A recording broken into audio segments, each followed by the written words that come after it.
to share in the magic of storytelling with us. Sit back, relax, and prepare to be transported to worlds of wonder. Your next favorite tale is just a play button away. One day before Marcus Crown's ascension, his beloved moon had already returned. The next day, without a word, he directly decreed Sophia Sterling as Empress before all the civil and military officials, trampling on the dignity of the Winters family. "Mother, are you going to the palace?" I yawned and asked. Early in the morning, she had dragged me out of bed to get dressed and wait in the main hall since dawn, saying we couldn't lose face. Who knew we'd wait all morning only to receive news like this? Enter the palace for what? How dare he play this burning game with me? Why don't I skin them alive? Then I wouldn't be Catherine Winters. My mother's eyes reddened with anger. "Madam, Empress Helena is waiting outside," the butler carefully added from the main hall. Empress Helena's full name was Helena Chen, my mother's close friend. My engagement to Marcus was happily arranged by them. She's the Empress Dowager, while I'm just a general's wife. How dare I stop her from entering? Stop pretending to be reluctant and come greet her with me. Mother laughed coldly, rising from her seat. Before she could take 2 steps, the Empress Dowager had already entered with a group of palace maids and eunuchs. "Sister, you're being too formal. We grew up together. Our bond is closer than outsiders." The Empress Dowager smiled warmly, taking my mother's hand. "I dare not accept your Majesty's sisterly address.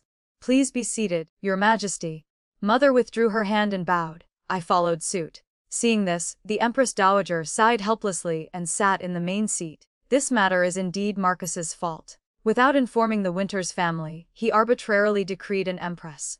Before coming here, I've already scolded him. "Sister and Victoria, please don't be angry." The Empress Dowager sat properly, offering consolation. Her single sentence blocked what my mother was about to say. "The matter has come to this point, Your Majesty. How do you intend to resolve it?" Mother looked at her and asked. "The Empress' decree has been announced to the world and cannot be changed. We can only have Victoria accept being a noble consort." The Empress Dowager shook her head and sighed, seeming distressed. "Is this already decided, forcing us to accept?" Mother asked in a low voice. "Sister, don't speak so harshly. Marcus has someone in his heart and insists on his way. I didn't expect things to come to this either. Please be more understanding. Isn't it better to be one harmonious family? One family? Then what am I, letting my daughter suffer so you can be happy? Impossible." Mother couldn't hold back her temper anymore, speaking angrily. "Catherine Winters, don't think that just because I call you sister, you can forget your place. The empire belongs to my son now. My coming here today is already giving you enough face." Empress Helena, provoked, could no longer maintain her dignity and pleasant expression. "I advise you to obediently accept the noble consort position. Victoria was engaged to Marcus early on. If the engagement is broken, who in the empire would dare marry her?" Empress Helena threatened. "Then Your Majesty need not worry. I, Catherine Winters, may not have other abilities, but I know how to make money. Even if Victoria never marries, I can support her." Mother refused to show weakness. "Very well.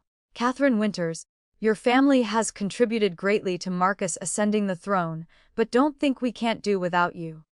This is the path you've chosen. Don't come begging on your knees when you regret it later." Empress Helena angrily swept her sleeves and left. "Noble consort, excellent, it's just a concubine position. Wanting my daughter to be a concubine? Dream on." After Empress Helena left, Mother sent me to rest. When I woke up from my nap, it was nearly evening. I went to the main hall for dinner and unexpectedly found both father and eldest brother already there. "Father, don't you have to return to the border tomorrow? Didn't you say you'd gather with friends tonight? Why are you back?" "Brother, the Ministry of Justice has been swamped with cases lately. Haven't you been there for half a month? Why are you back too?" I asked in surprise. "My old illness has relapsed. I won't return to the border. From now on, I'll spend more time with Victoria, all right?" Father looked at me lovingly with a smile. I was naturally happy and nodded repeatedly. "I haven't taken a single day off from the Ministry of Justice in years. I'm tired now and want to rest at home for 2 days," eldest brother said with a serious expression. Since he started solving cases, brother has become increasingly reticent, rarely showing happiness at home. With his temperament, I wonder if he'll ever find me a sister-in-law in this lifetime. Enough idle talk. It's rare for the whole family to gather for a meal. Sit down quickly. Mother spoke up. We hurriedly sat down. Soon my bowl was full of food. This fish is delicious, eat this and this too. Father didn't touch his own food, focusing only on serving me. Even my increasingly inscrutable eldest brother picked up celery for me, my least favorite. Looking at Mother's calm eyes hiding pain, how could I not understand their thoughts? I was engaged to Marcus at 8 years old, and it's been 13 years now. Every year during New Year, Lantern Festival, Dragon Boat Festival, Mid-Autumn Festival, any holiday or festival, we would be together. I watched him grow from a handsome youth step by step into the young emperor he is today. To say there are no feelings would be impossible. After all, I was always told by those around me that he would be my future husband, the one I'd be bound to for life. But this very person, without even a greeting, betrayed me. Father, mother, and brother didn't mention it, and I didn't want to bring up Marcus either, to avoid unpleasantness. Let's just happily eat this family reunion dinner together. But unexpectedly, the next day a palace eunuch came to deliver an edict, saying Marcus wanted to see me. Subject Victoria Winters pays respects to your Majesty. Your Majesty and Victoria have grown up together, no need for such formalities. Just as I knelt, Marcus rose from his dragon throne and hurried over to help me up. After standing straight, I showed no expression and withdrew my hands, stepping back 2 paces. Does Victoria blame me in her heart? Marcus asked. I dare not. Your Majesty is the Son of Heaven. You may marry whoever you wish. This subject dare not comment. I lowered my eyes and answered. Marcus sighed helplessly. Just as he was about to speak, the eunuch at the door entered to report that Sophia had arrived. What is she doing here? Marcus spoke hastily. After saying this, he quickly strode toward the door, almost running. Her health is frail. If she wants to see me, she could send someone. I would visit her myself. Why must she make the trip? Marcus's voice, unable to hide his heartache, came from behind. I turned to see Sophia in a red phoenix robe, weakly leaning against him. Your Majesty manages countless affairs. How dare Sophia trouble you? Today your Majesty ate breakfast hastily and was quite tired last night. Sophia worried about your health, so I personally went to the kitchen to make some pastries to bring over. Sophia spoke softly, her tone gentle and tender, so moving that even as a woman, I felt sympathy. The two stood at the door being affectionate for a while before noticing me. Isn't this Sister Victoria? When did you arrive? Your Majesty, why didn't you tell me? Sophia reproached, lightly hitting Marcus. Marcus held her hand, laughing happily, and helped her walk over to me. Victoria, this is Sophia, daughter of the Minister of Rights, now my Empress. I didn't respond, just glanced coldly at Marcus. His expression immediately showed some embarrassment. Does your Majesty mean for me to bow to the Empress? I asked indifferently. That's not what I meant, he said, not daring to meet my eyes. I glanced at Sophia beside him. The smile at the corner of her mouth immediately stiffened. Your Majesty is right. Sister Victoria's status is much higher than mine. How could she bow to me? But in just a moment Sophia smiled again, looking at me. Met a few times when we were young. Does sister remember me? Victoria and Sophia know each other. Marcus looked at me in surprise. Your Majesty's status is noble. This subject dare not presume familiarity, I said distantly.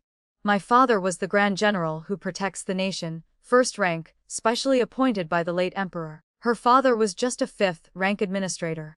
Later, thanks to his daughter becoming Empress, he was promoted to 3rd rank minister. In terms of family background, she and I shouldn't have met. But her mother and mine both ran businesses in the capital. Her mother, being a local with assets accumulated over generations, while my mother was a strong dragon who couldn't compete with the local snake. Their money-making abilities in the capital were comparable, often having small conflicts due to competition. Sophia and I met a few times as children, each time when our mothers were at daggers drawn. She never gave me a good face, and I never paid her any attention. I didn't expect that after so many years, I would receive her welcoming smile in the Imperial Palace. What does sister mean by that? Sophia seemed not to notice my cold expression, moving closer and taking my arm. I don't like others touching me and was about to pull away when Sophia suddenly leaned sideways and fell to the ground. I know sister's mother and mine don't get along, and sister doesn't like me. But Sophia is now the Empress, no longer a 5th rank official's daughter for sister to bully at will. How dare sister push me? She covered her face, criticizing me while down. I didn't push her at all. Even if I took sister's empress position making her angry, that was His Majesty's decree. Is sister dissatisfied with His Majesty's decision? Sophia held her chest pitifully, accusing me. Marcus was heartbroken, squatting down to let Sophia lean against him, then looked up at me angrily. Victoria Winters, I was truly blind. Yesterday, when Mother returned to the palace saying she wanted to break the engagement, I remembered our past feelings and disagreed. I thought you were gentle and understanding. I was prepared to follow previous emperors in establishing Eastern and Western empresses, equal in status, so you wouldn't need to bow to Sophia. I didn't expect you to be such a vicious woman. Marcus pointed at me, scolding. Looking at his finger pointing at my face, I almost couldn't help but curse. The first half of what he said was right. Why didn't I realize earlier that his eyes were blind, pretending to fall so obviously right in front of him and he couldn't see through it? He could sit firmly on this throne, and Eastern and Western empresses, what magnanimity, able to contain thousands of rivers and mountains. This subject didn't push her. If your Majesty doesn't believe it, then break the engagement. Even if your Majesty beats me to death, I won't accept this accusation, I said coldly. Marcus stared at me, his chest heaving continuously. Just as he was about to speak, a eunuch hurried in from outside, bowing to whisper something in his ear. A moment later, he looked at me, pointing to the door. Get out. Get out. I walked straight out without looking back. At the palace gate, I found my parents and brother all standing by the carriage waiting for me. On the carriage ride home, Mother wanted to speak but held back. I patted her hand. Mother, it's fine. Anything that can be taken away is worthless. After I spoke, Mother finally breathed a sigh of relief. The second day after I returned from the palace, Marcus issued an edict breaking our engagement. All sorts of reputations, jealous, not virtuous, were pinned on me. They only stopped short of directly calling me a shrew. Then noble ladies continuously sent invitations to my home, inviting me to banquets. I knew how much those boring rich ladies loved gossip. Even if I felt nothing inside, I didn't want to go out and become their entertainment. I had Mother decline them all. Coincidentally, Grandmother's 80th birthday was approaching, so I stayed home for half a month without going out, embroidering 100 longevity painting for her. I thought this matter would gradually settle down with time, but unexpectedly it grew more intense. I was originally the victim whose engagement was broken, but in the common people's rumors, Marcus and Sophia gradually became elevated as childhood sweethearts who loved each other, but couldn't be together. I became the third party who relied on my father's power to force the marriage, really turning black and white upside down. Madam, the Empress has sent someone with a new invitation, inviting you and the young lady to attend the 100 Flowers banquet in the palace tomorrow. At lunch, the butler came in with an embarrassed expression to report. For normal invitations to banquets, Mother could still refuse based on Father's official position, but an invitation from the Imperial palace was hard to decline. I could guess Sophia's purpose in suddenly holding a banquet. Father used illness as an excuse not to go to the border. 3 days later, Sophia's eldest brother Sebastian was appointed as cavalry general to replace my father at the front lines. Sophia's second brother Simon also replaced my brother as deputy minister of justice the day before. Even without any issues, she could create trouble to harass me. How could she pass up such a good opportunity to humiliate me? Mother said, "How about I pretend to be ill?" These days, Father had been at home, continuously trying different ways to cook delicious food for me. Brother also occasionally had the extraordinary people he knew bring me interesting items. I was living very happily at home. Only Mother still had to go out for business matters. Whether I went to the palace or not didn't matter, but I didn't want Mother to suffer grievances because of me. Thinking of her being bullied by Sophia's mother Margaret Sterling in the palace made me uncomfortable. What's there to pretend about? I'm not pretending. Mother looked at her. I suffered grievances last time with nowhere to seek justice for you. Who knew she'd be so tactless as to walk right into this? Your maternal grandfather was the teacher of most third-rank civil officials in court.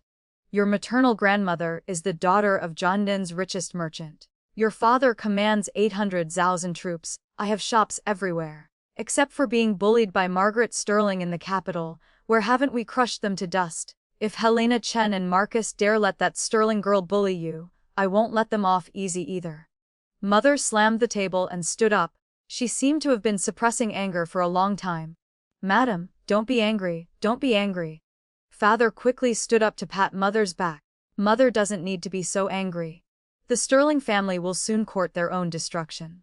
Victoria, you must not pretend to be sick tomorrow. You must go to this 100 Flowers banquet. Otherwise, you'll really miss a good show," my eldest brother said profoundly. He never smiles year-round, but now the corner of his mouth showed a refreshing smile I couldn't recognize, making me feel a chill.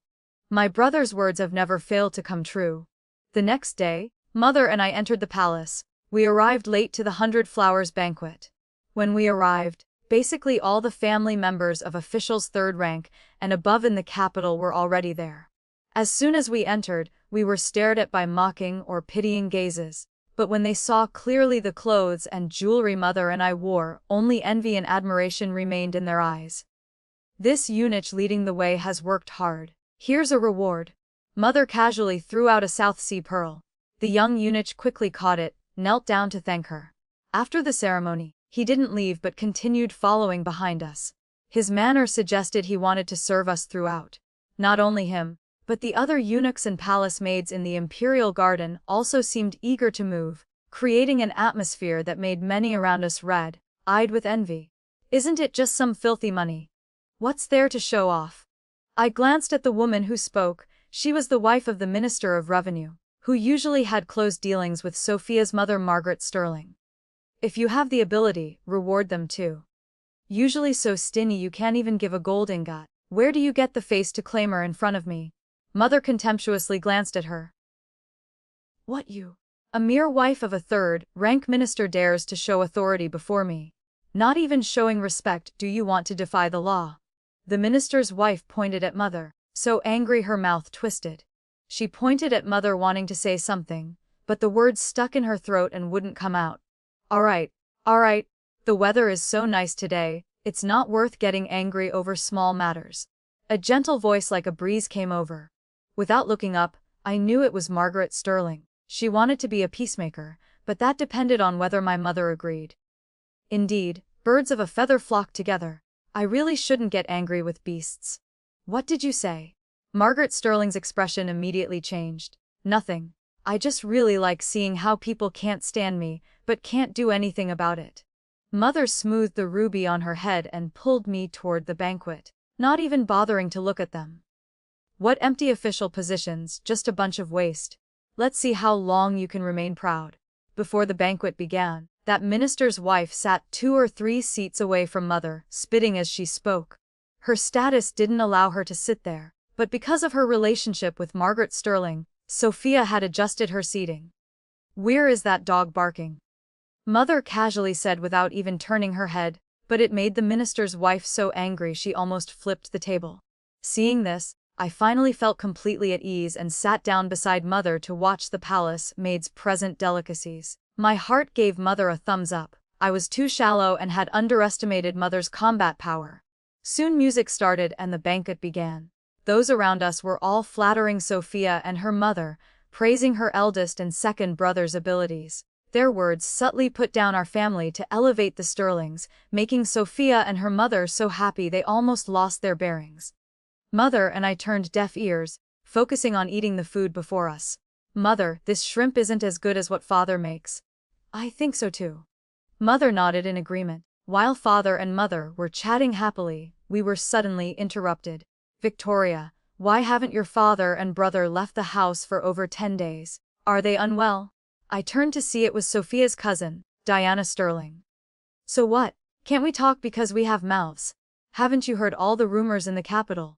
Your father's serious illness has relapsed and doesn't have long to live. Your brother locked himself at home after the recent ghost murder case in the capital. Some people at the Ministry of Justice let slip that your brother was scared stupid by ghosts and used that as an excuse to go home. Who knows where his soul has wandered off to now." Diana spoke louder and louder, finally laughing heartily. Her words drew attention from those around us. Many who already disliked our family joined in mocking us, especially the minister's wife, who laughed the loudest. After Diana finished, she went to Sophia's side, poured her a cup of wine and offered it up.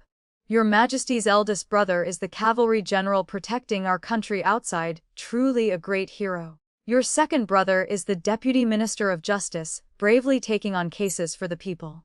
Dealing with ghosts and monsters, how admirable. I wonder how many times better than the old sick and stupid Winter's family nest. Diana, don't speak so harshly. Sophia reproached Diana, but her eyes and the wine cup in her hand said otherwise.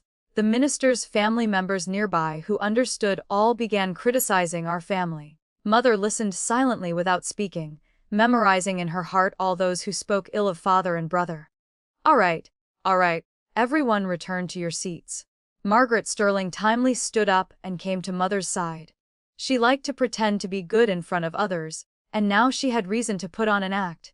Catherine, we've been fighting each other for so many years. I thought about winning, but never expected your family to fall to such a miserable state. How pitiful, how regrettable. I already sympathized with you, truly wishing I could suffer in your place. Margaret Sterling took out a handkerchief to wipe non-existent tears from her eyes, comforting Mother. You really want to suffer in my place? Mother asked meaningfully. I want to, but heaven won't allow it. Heaven has eyes, knowing good from bad. The wicked will eventually receive retribution. Is that so? A husband who won't live long, a son who's become stupid, isn't this retribution? Margaret Sterling used the handkerchief to cover the corner of her mouth that couldn't help but curl up, looking at Mother. Mother also smiled. I also believe heaven has eyes.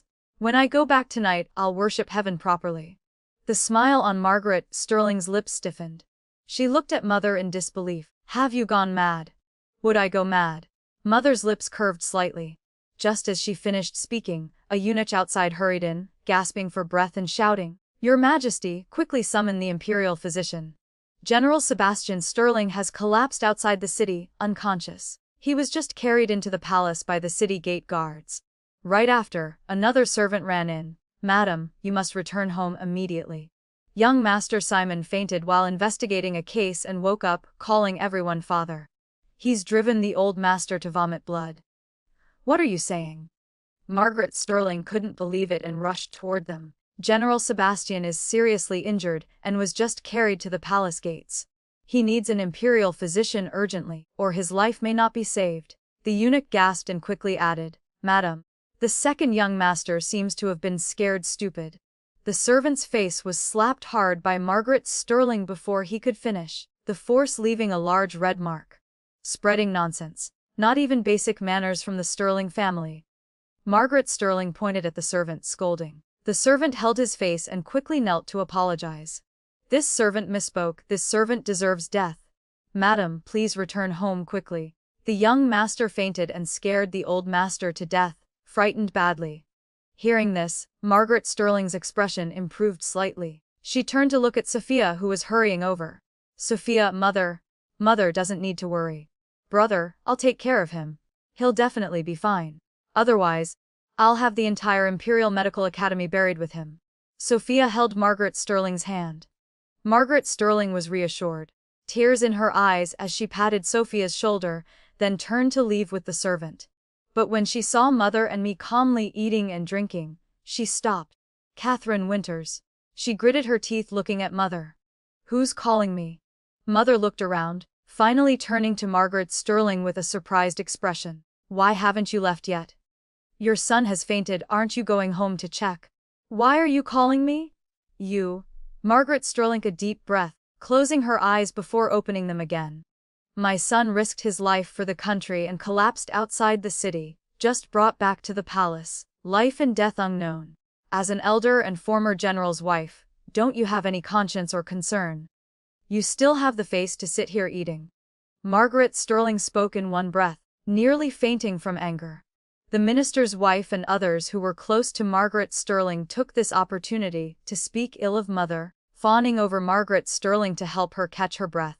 Oh, are you certain the person who collapsed outside the city and was brought to the palace is your son Sebastian?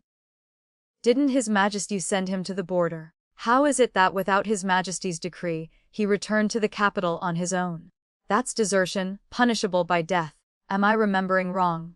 Mother stared at Margaret Sterling, her tone casual but striking straight to the heart. Margaret Sterling suddenly opened her eyes wide. She leaned over and grabbed the reporting eunuch's collar. Did you see clearly? Is the person brought to the palace really my son Sebastian? It can't be wrong. The leader at the city gate is General Sebastian's close friend. He was the first to recognize General Sterling. Margaret Sterling trembled. A moment later, she fainted. Sophia quickly went to support her mother, ordering the matron beside her to quickly summon the Imperial physician. The wine banquet thus dispersed. Leaving the Imperial garden, I felt there was always a gaze staring at me from behind. Turning around, I caught Sophia's venomous glare. Mother and I returned home by the hour of way. I thought father and brother had finished lunch and each returned to their rooms for afternoon rest. Unexpectedly, arriving at the main hall, I found them both sitting properly with hot dishes still laid out on the table. Looking at them, they were clearly made by father's own hands. I had the servants estimate when you two would return. I didn't expect them to be so accurate. I had just finished preparing and setting the food when you returned. Father smiled, standing up. With one hand pulling mother and one pulling me, he led us to sit at the table. Those things at the wine banquet, how could they be food for people? Either ice cold or rock hard, how could they compare to home cooking? You two surely haven't eaten your fill. Looking at father's pained eyes, I rubbed my slightly full belly and silently accepted the chopsticks from his hand. Father, why haven't you and brother eaten at this hour? I glanced at the clean bowls and chopsticks before them and asked. It's fine. We're grown men. Missing one meal won't kill us, father said casually. Brother glanced at father, and I saw a hint of helplessness in that look. But when his gaze met mine, brother returned to his usual stern expression, nodding at me to indicate it was fine. I lowered my head and began eating. Brother is 8 years older than me. When I was young, he supervised all my studies. Every time I wasn't serious about learning, he would hit my palms. Brother is always cold. I'm still a bit afraid of him. Father treasures me in his palm, afraid I might fall, not willing to let even a hair be harmed. Mother often threatens me but doesn't dare really hit me, she'd feel bad too. Only brother truly hit me, and it really hurt. No matter how delicious father's cooking was, I could only eat a dozen bites before I couldn't swallow anymore. Mother was the same, putting down her chopsticks with some reluctance, looking at the table full of food. If I'd known, I wouldn't have eaten so much just to spite Margaret Sterling. This made father laugh. If you can't eat, then don't. If my wife likes it, from now on I'll take care of not just lunch but all 3 meals a day. Mother blushed at his teasing but her glance at me and brother immediately turned serious. She secretly pinched father and began changing the subject to serious matters. William, today Victoria and I went to the banquet and really saw 2 amusing things. The Sterling family's 2 sons, one injured, one stupid. Just like the recent rumors about you and father. These 2 things weren't done by you, were they? Mother looked at brother and asked. Hearing this, I also looked at brother. Would 2 useless embroidered pillows from the Sterling family be worth my effort? Brother said casually, as if mentioning 2 ants, his hand never stopping from picking up food. But because mother's and my curious gazes were too intense, he helplessly glanced at us, putting down his chopsticks to speak again. Sebastian Sterling spends every night in the capital at brothels. What little ability he learned as a child has long been thrown away clean. How could he have real ability to go to the battlefield and kill enemies? Just 1 arrow to the shoulder and he acts like he's dying, insisting on returning to the capital. What was originally a light wound he's dramatically turned into a serious injury. Can only blame his family for spoiling him too much, fostering this wild nature. Even desertion he dares to do. As for that Simon Sterling, cowardly and afraid of trouble, he doesn't even dare watch chicken slaughter, yet wants to be Deputy Minister of Justice. He just took office and to gain face and to embarrass me, hurriedly went to investigate the evil ghost murder case. I guessed he'd be frightened, just didn't expect him to actually be scared stupid. For no reason, letting you all see another joke. As for the rumors in the capital, I don't know, ask father. After speaking, brother picked up his chopsticks and began eating leisurely. Mother and I turned our gazes to father. Father covered his face and coughed lightly. I just saw Victoria suffering grievances, feeling uncomfortable. Just so happened news came from the border that the waste Sebastian had deserted back to the capital at night. I had people spread false news in the capital to let the Sterling family be proud for a few days. Wait until they're raised high, then dropped. That'll be enough for them to endure. Father finished speaking with some satisfaction. But mother got so angry she dropped her chopsticks. That Sebastian has already deserted back, and we're just waiting to watch the joke. Why are you also cursing yourself and William? Do you think I haven't been angry enough hearing people outside say you won't live long and are crazy? Wife, don't be angry. I didn't mean that, I just didn't think it through. Father quickly apologized, wanting to hug mother but was pushed away. Father couldn't coax her and looked at me for help. Seeing his pitiful expression, I couldn't bear to ignore him and coaxed mother to sit down. Seeing this, father quickly moved closer. Wife, let me explain slowly. Besides embarrassing the Sterling family, I also wanted to distinguish friend from foe. Outside they rumor our family's power has fallen, while the Sterlings are thriving. Those with careful thoughts, like grass on the wall, surely can't stand it. Today when you went to the banquet, with your careful observation, you must have already seen clearly those who trampled on our family. Father carefully coaxed her. Seeing mother's expression had improved a lot, he continued speaking. It's all this husband's fault for forgetting taboos. If wife is unhappy, just hit me. I guarantee I won't make a sound. Mother didn't answer, lowering her head, still looking angry. Father took mother's hand and slapped his own face, startling her into quickly pulling back. But it was too late, father's face had already been lightly slapped. What are you doing? The children are still here. Mother angrily looked at him. Wife, don't be angry. Later when we return to the bedroom, I'll let you deal with me as you wish. Father, old but shameless, said with burning eyes that made mother's face flush red. Shameless. Mother, embarrassed and angry, withdrew her hand and stomped hard on his foot, but her expression had improved a lot, clearly no longer angry. Father was about to sit down happily next to mother, when mother slapped the table hard again. I have something to ask. William, with you caught in the middle, how can I ask properly? Father immediately stood aside like a little wife, waiting for mother to finish questioning. William, you've always liked investigating cases. The position of Deputy Minister of Justice was what you always hoped for and schemed for. Now that you've been dismissed, what are your plans? Mother asked. Mother doesn't need to worry. I have my own path, brother said calmly. Seeing brother seemed confident, mother didn't ask further. Brother always had plans, the three of us combined weren't equal to his one head. And you, will you really not return to the border anymore? Mother leaned over to look at father. Though I also want you to stay home with us. You've protected the border for over 10 years. Every year when you return you always miss it. Today that waste Sebastian really has returned, deserting so blatantly. Won't the border be in chaos? Aren't you worried? After speaking, mother seemed to make herself angry again. I want to care but don't want to care. Thinking of you going to guard the empire for that brat Marcus makes me angry. But if you don't go, I worry if something really happens at the border, you'll be unhappy and regretful. Mother's tone was mixed.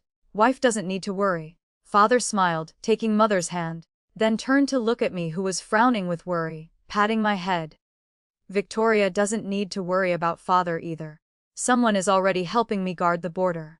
Father withdrew his hand, stroking his beard, crow's feet showing from his smiling eyes, seeming very satisfied with this person. Ooh, mother asked curiously. Prince Adrian north of the northern garrison, father answered. So it's him. Mother was a bit surprised but immediately breathed a sigh of relief. If he's there, you don't need to return. That's good. Adrian North, I felt this name sounded familiar, but couldn't remember no matter how hard I tried. Forget it, I won't think about it anymore. Mother, you didn't know about Sebastian being injured and deserting back to the capital. Then how were you so certain when arguing with Margaret Sterling at the banquet today? I still had some doubts in my heart and asked. I had thought mother got information from father last night, but she didn't know either. Not to mention your brother never speaks uncertainly. Just with this Margaret Sterling standing before me, even if I had nothing certain in my heart, I wouldn't lose face. She wants to suppress me her whole life. No way. Mother laughed coldly. Then she seemed to think of something and immediately stood up. Right. Heaven truly has eyes? I need to go buy some things. Tonight I'll worship heaven properly. With that, mother left like thunder. Father followed her to the door but was sent back. Aren't you supposed to be sick? Going out now is asking for people to catch your weakness and say you've deserted. Keep your mouth shut. I'll count to 3. If you dare linger before me, don't think about entering my bedroom this month. As soon as Mother finished speaking, Father vanished without a trace. After Mother left, the courtyard was quiet. I felt a gaze appraising me from behind my neck. I turned around. Brother was staring at me and spoke. Prince Adrian North.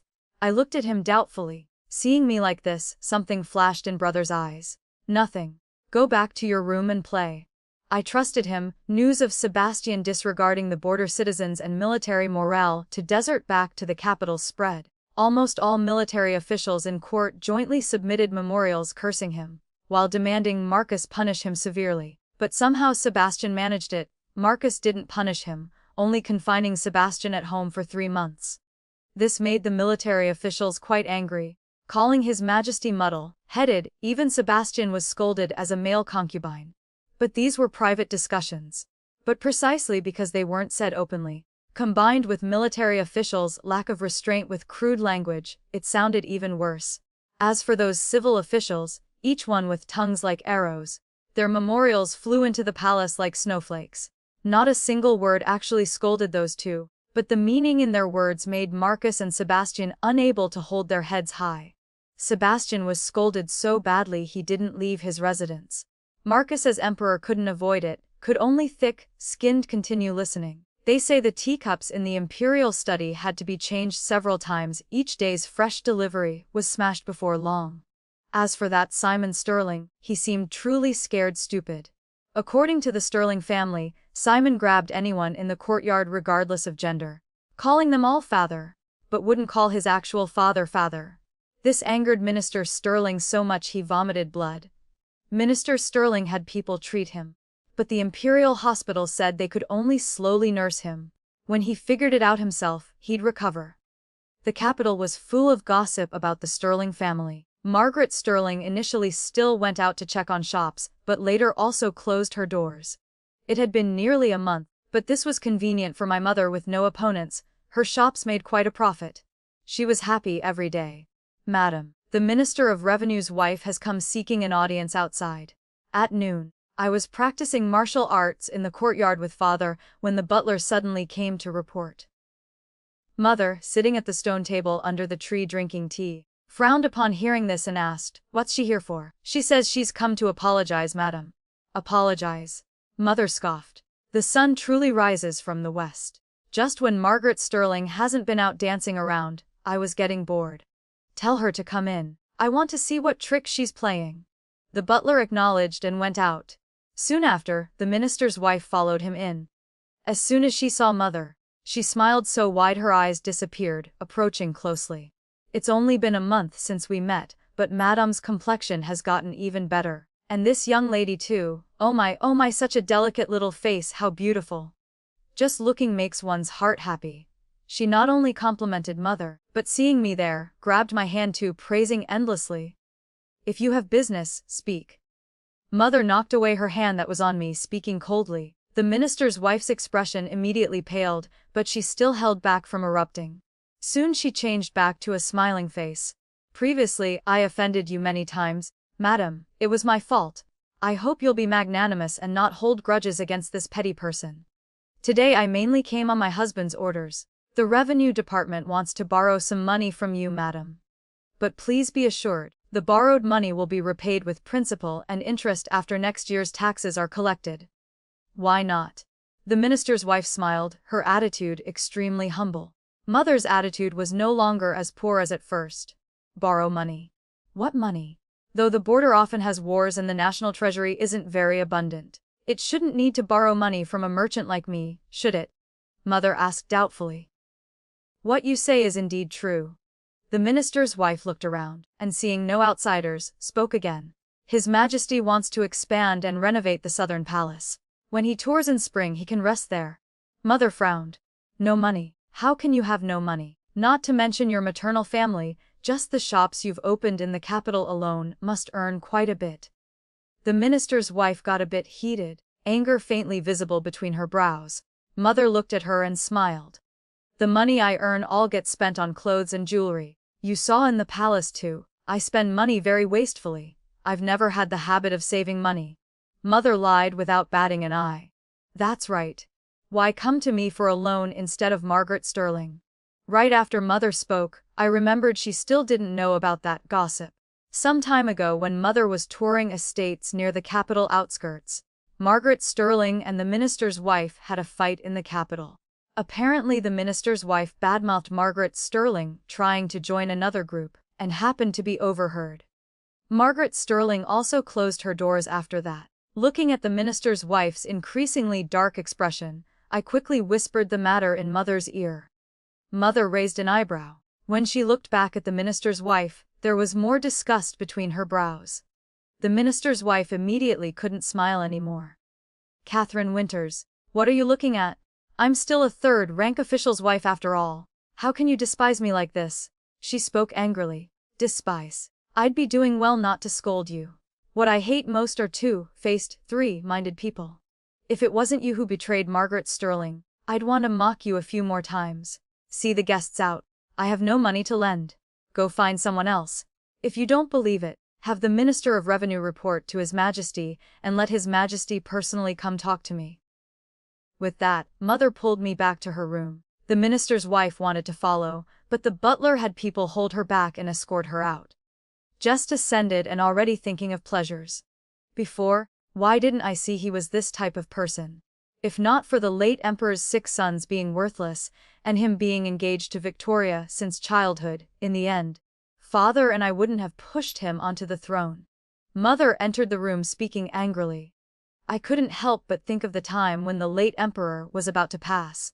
Because of father's and grandfather's backgrounds, Marcus's ascension could be said to be extremely smooth. It could be said the 5 other princes saw no hope and had no intention of resisting. Without using a single soldier, they let Marcus become emperor. Each of them was granted land and made princes. It could be considered the most harmonious succession struggle in recent dynasties. 3 days later, by lunchtime, brother still hadn't returned. Father sent servants to look for him at the tea houses he frequented, but couldn't find him. It wasn't until we'd finished lunch for a while that brother returned with a complex expression. Dismissing all the servants from the room, brother closed the door, looking at father with a grave expression. "Prince Zheng, Prince Ren, Prince Zhuang, Prince Hui, Prince Xian, they've all died suddenly." "What?" Father cried out in shock. My heart was also extremely shaken. These 5 princes were Marcus's half-brothers from the same father. Yesterday I was still feeling moved that they were the rare imperial family princes who could die peacefully of old age. How could they suddenly all die together today? This inevitably made one think deeply. Furthermore, the late emperor's brothers, the Northern Garrison Prince and Southern Pacification Prince, have also passed away. Even their children, none were fortunate enough to escape death. Brother spoke, his voice mixed with some sorrow by the end. After speaking, he looked up at father. "I have friends who reported that for nearly a month, they've all been taking longevity pills. This type of longevity pill was created by order of the late emperor, with effects of extending lifespan. The late emperor lived nearly 20 years longer than previous emperors. Someone spread rumors that the longer you take it, the longer you live. So they began taking it themselves and made their children take it too. Now in just 1 month, they're all gone." When His Majesty passed away that year, the box at his bedside contained longevity pills and the prescription, all passed down to Marcus. After brother finished speaking, father's expression darkened considerably. "Father, this matter can't be unrelated to Marcus. If he's truly this cruel, we need to plan early. Father's soldiers are all at the border and can't solve urgent problems.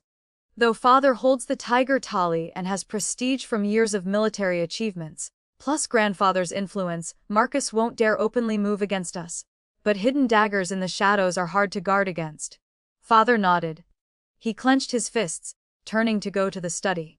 But halfway he seemed to think of something, looking back at brother and me. "What about Adrian? How is he now?" As soon as he received news at the border, he returned home to see off the Northern Garrison Prince. I don't know if he took those pills. I've had subordinates send him a message. We'll have to wait for his reply to know everything. Father breathed a slight sigh of relief and left. Brother was about to follow out when his gaze suddenly caught me. "Aren't you afraid?" I shook my head. Indeed, she was a Winters family daughter. This sentence sounded just like father's tone. Come find mother at the shop later and tell her about this. No need to be too tense. Just be a bit more careful. These princes just had incidents. If Marcus doesn't want to immediately face pressure to abdicate, he won't move against us in the near future. He can't bear the consequences. In the capital, play however you want. If you see someone displeasing, hit them if you want, just like normal. If there's something you can't solve, find your brother to protect you. I nodded. Brother looked at my expression and suddenly laughed lightly, coming over to pat my head. His large hand on top of my head made me feel nervous, not daring to move. Fortunately, he only patted once before withdrawing his hand and leaving. I touched my chest. Besides beating faster, it seemed a bit warm too. Following brother's instructions, I immediately left the house to find mother at the shop. But unexpectedly, when I arrived, I saw Margaret Sterling there too. Beside her was the minister's wife. The two were practically stuck together, looking like they'd made up. Sister Margaret is truly selfless, born for country and people. In her heart is great righteousness, unlike certain nouveau rich who reek of money all over. The minister's wife leaned on Margaret Sterling, speaking while glancing at my mother with eyes full of contempt. Margaret Sterling smiled happily, seeming very satisfied with the minister's wife's flattery. But her arm was a bit further from her whole person somewhat distant, looking like she still harbored some wariness in her heart. I heard Margaret Sterling donated half her family assets to the revenue department. At first I didn't believe it, but now it seems true. I wonder what Margaret Sterling is calculating. Stop making me laugh with your great righteousness talk. The commander's wife beside mother said contemptuously. She just wants to consolidate her daughter's empress position. What's there to flatter? If it wasn't for this, would she donate money to the revenue department without seeking returns? Making the dragon countenance greatly pleased. Then my daughter would have entered the palace for selection today. You ruined a perfectly good imperial consort selection. You mother and daughter really have methods. The commander's wife spoke contemptuously. If you have ability, donate money too. I'm paving the way for my daughter, so what?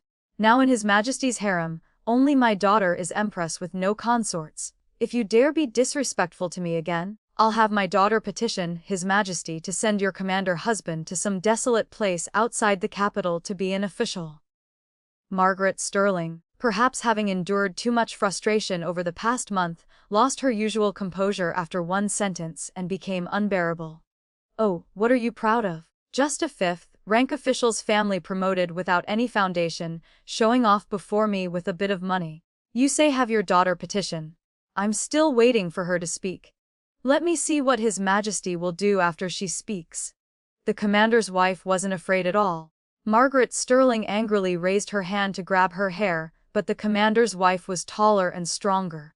Instead, she pressed Margaret Sterling to the ground. After a while, the two were pulled apart. Margaret Sterling covered her face, pointing at the commander's wife's nose saying, "You wait."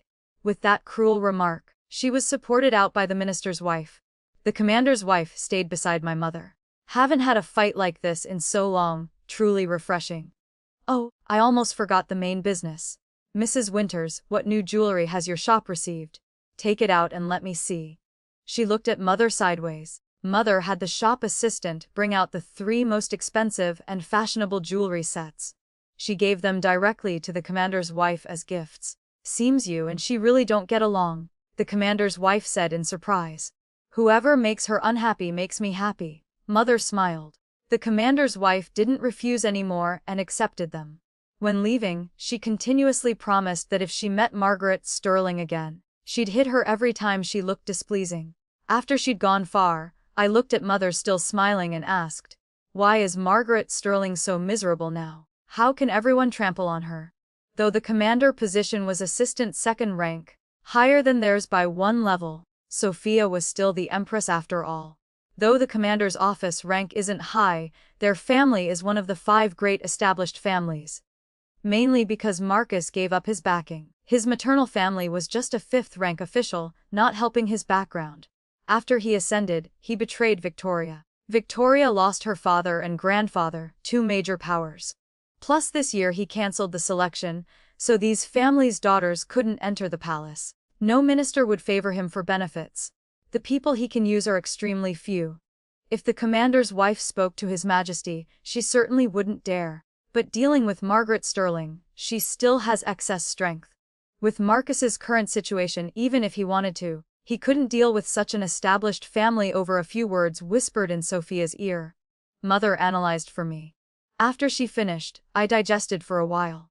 When I came back to myself, Mother had already walked toward the carriage, preparing to inspect the next shop. I suddenly remembered Brother's instructions and quickly chased after her. On the carriage, I quietly told Mother about the longevity pills. I thought Mother would be stunned for a while, but she actually got directly excited. Make money. Work hard to make money. Mother's eyes shone as she spoke. Just perfect. Margaret Sterling donated half her family assets to the revenue department. She definitely has no cash on hand. These few days I'll suppress her shops hard. Maybe I can buy many things at low prices. Mother, did you hear what I just told you? Did you hear wrong? I looked at her in amazement. Of course not, silly. If that fool Marcus wants to move against us, he can only use underhanded methods. There's a saying, money can make even ghosts work. In a while, I plan to have your brother find a group of martial arts masters from the Jiangyu to protect us. Also poison doctors and divine doctors should all be invited. If Marcus dares make a move against us, I'll show him who kills whom first. Mother slapped her thigh. She truly was someone who could dominate my grand general father, brave enough. I suddenly felt our family's intelligence ranking might need rearranging. Before it was brother, father, mother, me. Now I think Mother and I could switch places. But working hard to make money wasn't wrong. In the blink of an eye, another 2 months passed. During this time big news emerged. Previously, when Sebastian was injured and fled back to the capital, Father used illness as an excuse to stay home. Marcus then appointed another military official to the border. He didn't want to use the old guard in court, choosing a young military official he'd personally cultivated. But not long after this official arrived, he died. They say because he was young and rash. He led a raid but was led into fog, beheaded on the spot, then delivered to the city gates. This completely damaged the soldiers' morale. The border city defenses were almost breached. Later it was still Prince Adrian North who led troops in another raid. Same fog, but he led the team to defeat many enemies, taking enemy heads, rousing the army's spirits. From then on, Adrian's fame began gradually building. His abilities were widely praised. Many people revered him as the god of war. He became an object of admiration for everyone from 5-year-old children to 70-year-old elders in the capital. Storytellers in taverns and teahouses all told of his legendary battle achievements. Actually, Marcus later sent another military general from court, but it didn't cause any waves. The border army had completely acknowledged Adrian as general. The border citizens also strongly supported him. Now the border was pacified. 10 days ago, Marcus issued an edict summoning Adrian to court for an audience and rewards. Calculating the time, he should arrive in the capital in the next few days. They say he has a jade-like face, 8 feet tall, not only brave and good at fighting but also very handsome in appearance. For a time, all the noble ladies in the capital discussed him. His fame didn't diminish at all.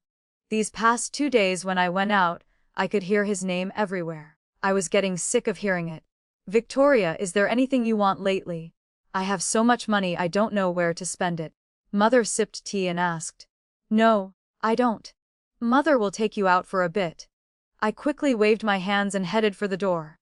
How could I dare let Mother buy more things for me? Ever since she bought half of Margaret Sterling's shops, her spending had become even more unrestrained. New clothes, jewelry, and novelties in the capital, she found ways to bring them all to my room.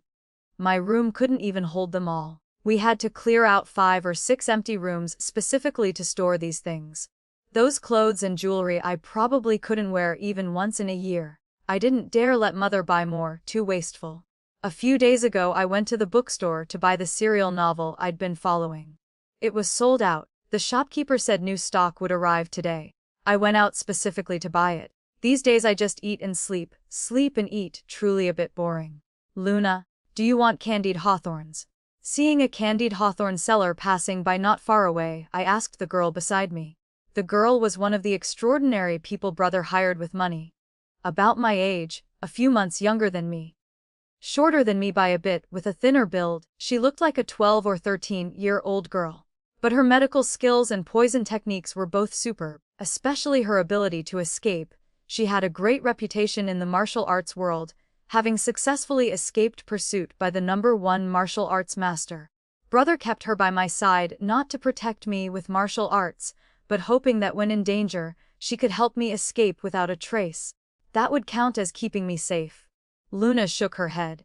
Looking at the adorable bun-faced expression on her face, I struggled to suppress the urge to pinch her cheek. Finally getting a cute younger sister figure, I wanted to satisfy my protective desires. But she was more mature than me. As I was thinking about whether catching up to cancel this wedding was possible, Luna suddenly stood up. "Where are you going?" "I have business with your brother. I'll come find you later." Looking at the anger on Luna's face, a light suddenly flashed in my mind. "Brother also acted with you before." Luna laughed coldly, saying nothing. She just pulled out a silver needle from her waist, walking out with a cold face. As soon as she left, Mother came in. "Done with your private talk. Come here, Mother will teach you some things." Mother sat down beside me, throwing me several small books. I thought they were novels, but opening them, I was so scared I quickly threw them away. They were erotic illustrations. "Mother, why are you showing me these?" I felt my face burning with embarrassment. "What? This is what every mother teaches before her daughter marries. Your mother was taught this way by your grandmother back then." Mother stuffed the books back into my hands, explaining in detail. After listening, I just wanted to bury my head under the covers. On the wedding night, Adrian entered and lifted my red veil. In his bright red wedding attire, he looked even more handsome than in the white moon, like robes that day. But when he approached, I smelled the faint scent of wine on him. Suddenly remembering the Lantern Festival, my mind immediately cooled. "Stop right there." I held up the cane in my hand against him. "Why is my wife angry?" Perhaps from drinking a bit much, Adrian's face was slightly red. He tilted his head looking at me. The usual coldness in his eyes was gone, replaced only by gentleness, as if he could tolerate everything. I shook my head, reminding myself not to be bewitched. "Tell me, that day at the Lantern Festival, were you acting with me? You used my sympathy and compassion, so I couldn't refuse you." Adrian's eyes flashed with a smile. "My wife is truly clever." "Clever nothing. I'm stupid." Near the hour, I was truly angry now. "Get out. Tonight I want to sleep alone." I turned my face away, not wanting to look at him. But Adrian didn't leave. He grabbed the cane from my hand, his whole body pressing down.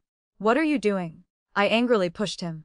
Adrian caught both my hands, pressing them down on either side. "If you didn't have me in your heart, how could I have succeeded in my act?" My wife." He lay by my neck, speaking softly. I wanted to refute but couldn't. Still, I was angry inside and didn't want to see him. I raised my hand trying to break free and push him away. He lowered his head, hot breath hitting my neck. A string in my head immediately snapped. What anger or no anger, I didn't care anymore. But half an hour passed and he still didn't know what to do. "You can't." I gradually calmed down, my mind returning to normal. Because of the anger in my heart, I became bold and started speaking recklessly to tease. Adrian's face immediately darkened. He lowered his head again, but in the end, it was still me slowly guiding him to complete it. By midnight, I began to regret. Seeing the sky outside already brightening, I had completely collapsed. If I could, I just wanted to go back to last night and knock myself unconscious. If he couldn't do it, then forget it. Why did I teach him? Seeing my eldest brother ask and then say nothing more, father didn't pay attention to him anymore, changing to another topic. "Madam, if there's nothing urgent these days, start stockpiling grain." Father looked at mother worriedly. "What's happening?" Mother immediately sat up straight and asked. Adrian told me some news. Coming from the border to the capital, he saw many refugees. He asked around and learned many places had droughts. Local officials are all covering it up. Right now many people in the capital still don't know. After speaking, he looked at eldest brother again. "Don't you know many extraordinary people?" Adrian said there's a small southern city where plague seems to have appeared. Since few people are infected, he's not certain. You two have nothing to do at home anyway. Go check it out. Eldest brother pondered for a moment before speaking. "I'll take Luna. Her master is the ghost doctor, both medical and poison skills are excellent. I'll take her." "What about your sister? Who will protect her?" Father disagreed. Didn't you already assign her to my sister? Adrian was injured, which must be related to Marcus. He's already made his move. Based on the relationship between our family and Adrian, the coming days won't be peaceful either. Victoria only goes out for walks. Now with natural disasters and plague arising, better she stays home for safety. Eldest brother, you really are my real brother. Having someone in your heart means forgetting your sister. Father still wanted to say something, but I quickly persuaded him. If not going out, then not going out. I only go out to find novels anyway. Having servants buy them for me works too. Treating the plague is what's important. If it's real, this is serious. Brother rarely gets moved by emotions. I wanted to create opportunities for him. I really wanted to see how someone as cold and emotionless as him would treat someone he likes. I absolutely won't admit I wanted to see my calculating brother fail before Luna. Father saw this and didn't insist anymore, but I became even more confused about what relationship Adrian had with our family. Why did father believe everything he said? Even brother didn't doubt it. Thinking this, Adrian saved my life. Father said word by word. I was stunned. How come I don't know? I asked, then glanced at mother's and brother's completely unsurprised expressions. You all knew. Only keeping it from me. I felt my heart was about to be hurt to pieces today. You were still young then with an unstable temperament. The late emperor was most wary of military generals having relationships with his brothers. Adrian saving me wasn't publicized. Only a few people knew. We feared you couldn't keep the secret, so thought it better not to tell you. After all, our family didn't expect you to repay him anything. Can't keep secrets. Don't expect me to repay anything. Hearing father's impression of me from childhood, I was certain this definitely wasn't my real father. After speaking, father seemed a bit embarrassed. Unexpectedly, my life debt was finally repaid by you. You even saved him twice. Father underestimated you. Whether the plague was real or not was unknown, but this drought was real. Mother had just bought large quantities of grain, but in just a few short days, the capital was flooded with refugees. The drought matter was completely exposed. At noon, mother was sitting in the courtyard doing accounts. I was beside her helping with some shop matters. Just then, the butler brought someone in. I'd never met him before. Manager Liu, what brings you here? Mother asked. She seemed very familiar with him. Madam, today Margaret Sterling came to our pawnshop. She wants to sell shops. Sounds like she wants to sell everything. She asked when we could complete it. She urgently needs cash. Oh. Mother thought for a moment, smiling meaningfully. Her shops have been suppressed and are basically always losing money. She must have heard about the drought and decided to sink the ship, wanting to convert to cash to stockpile grain and recoup capital. If I hadn't seen your abilities were good and had you managed this shop separately, I don't usually come here. Margaret Sterling wouldn't know this shop belongs to my people. She probably wouldn't have accidentally heard this news. Mother put down her brush, in quite a good mood. Madam, what should we do now? When Margaret Sterling told me about selling shops, she deliberately emphasized she'd definitely buy them back later, telling me I absolutely couldn't sell to others first. Manager Liu looked troubled. If she says don't sell to others, then don't sell. She needs money now. Just say, you can collect everything but your cash is also tight. Press down those shopfront prices of hers to death, press to the lowest. As for not selling to others first, that's impossible. If you can't make money, you can't not earn it. Right now news of the drought has reached the capital. Those with idle money will all think of stockpiling grain. Other pawnshops may not have several that can produce so much money at once to collect all her shops. Even if they could, they'd probably prefer stockpiling grain now. You don't need to fear her. The stronger you are before her the better. If she can sell, sell. If not, let her find somewhere else. In the end she'll definitely come back obediently. Mother slowly analyzed. Manager Liu's eyes got brighter as he listened. Getting clear instructions, he happily left. After he left, Mother called the butler in. Those grain shop managers I bought grain from a few days ago, go visit them all again. Tell them I pressed prices too hard before, causing them losses. From now on, I'll buy all grain at triple price. Have them keep most of the grain in their warehouses for me. Also, instruct them if Margaret Sterling comes to buy grain, they must also sell at my triple price. If successful, however much grain I buy from their shops later, I'll give them an extra profit share for their own pockets. After mother finished instructing, the butler acknowledged and left. With no one left in the courtyard, I looked at her. Harming the enemy by 1,000, self-damage 800. Mother, is it worth spending so much effort? In the end she'll still buy grain and can recoup capital. Instead, mother loses so much money for no reason. Mother heard this and laughed, gently knocking my head. Child, you're still too naive. This grain purchase money means little to me. But for Margaret Sterling, every coin must be used in the right place. It's her last lifeline. If she can't convert these shops to grain and has no money, her family will truly be poor to nothing. As for recouping capital, can't recoup. This time I must make her lose so badly she'll have to go home begging. Mother said decisively. She truly had sharp business eyes, never doing uncertain things. Hearing mother say this, I felt reassured, obediently staying home waiting to see how mother would handle Margaret Sterling. Half a month later, the drought completely erupted. The city gates were full of refugees everywhere. The city had no room left. Marcus couldn't continue pretending not to see. The Minister of Revenue personally came to our home to visit mother, wanting to borrow money. Didn't Margaret Sterling donate money that hasn't built the palace yet? Using it for relief could hold things for a while. Besides, during the late emperor's reign there weren't many wars or disasters, even less throne struggles. Citizens paid taxes every year. The treasury can't be unable to produce money for relief, right? If there's really no money, I'd have to suspect embezzlement. Mother said the word. Embezzlement.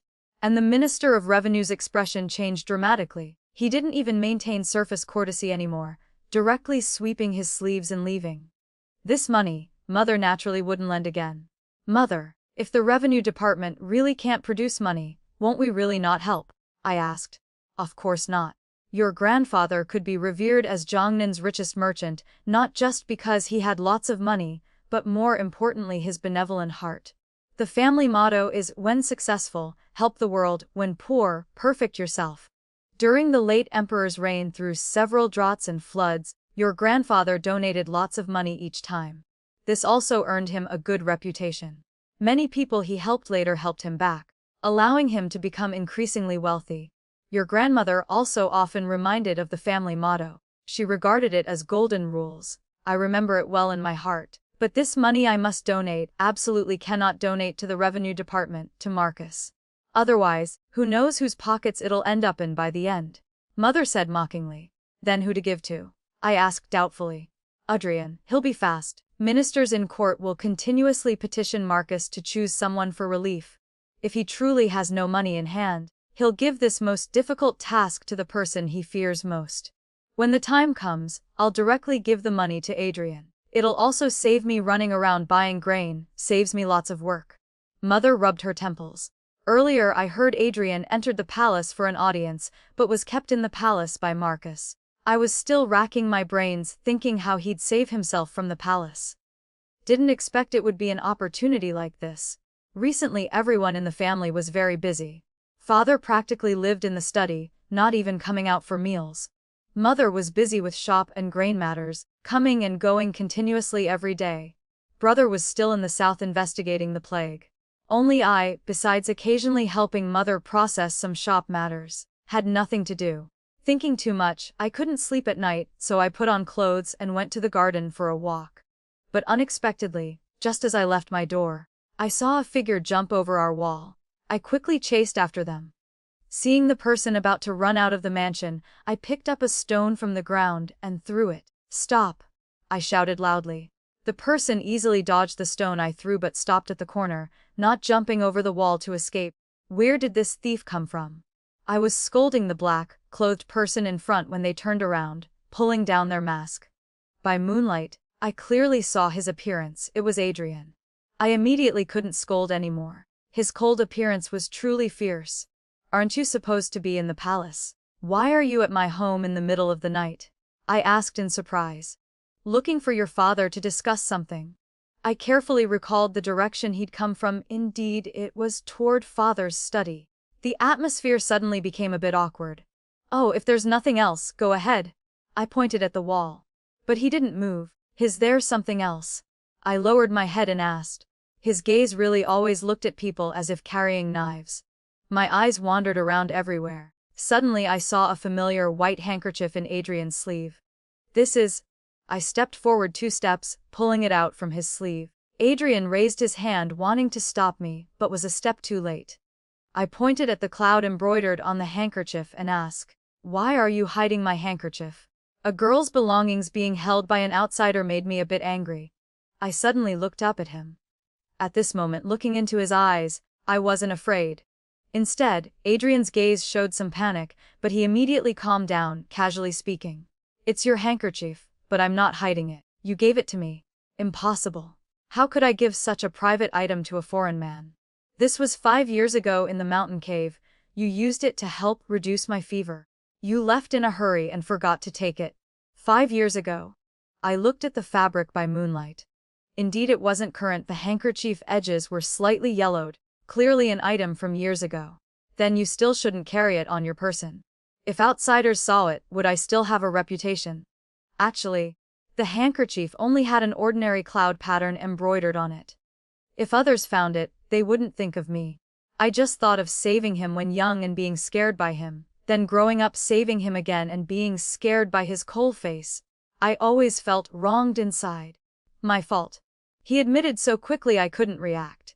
His cold appearance made him seem very rigid in temperament. I didn't expect he could say soft words so quickly, temporarily making it hard for me to stay angry. "Then if there's nothing else, go ahead. I won't return the handkerchief." I turned to go back to my room. "Wait." He called me back. I didn't turn around asking, "What else?" "This handkerchief has been with me 5 years. In my heart, I've long regarded it as a protective charm." I didn't speak, letting him say whatever. Anyway, I wouldn't return it to him. "His Majesty has decided to have me handle disaster relief. I'll set out tomorrow." "Go then. What's it to do with me?" The night wind blew past. I pulled my clothes tighter. Why talk about such things in the middle of the night? Makes one's heart fearful. If I go this time, more bad than good. I don't know if I can return alive. If I die outside this time, before dying I might think, was it because I didn't have this handkerchief? "I'll give it to you. Give it all to you." I turned around, stuffing the handkerchief into his hand, then ran to my room at top speed. When closing the door, I still felt cold wind blowing behind my back. "Isn't it just a handkerchief? Why talk about life and death? Can't you speak more auspiciously? This person truly is the king of hell." 3 days later, Adrian went to several provinces most severely affected by disaster. He first had subordinates go to nearby cities that were slightly better off, opening warehouses to transport grain, temporarily solving several urgent days. Then Mother's silver fell like snow, transported to his subordinates. They used the government's name to buy grain everywhere. Grain shops and merchants didn't dare raise prices. They quickly bought large quantities of grain transported over. The remaining silver was used to distribute to citizens to maintain their daily lives. A month later, the disasters in those provinces were gradually controlled. Mother and I also gave out porridge at the city gates for over a month.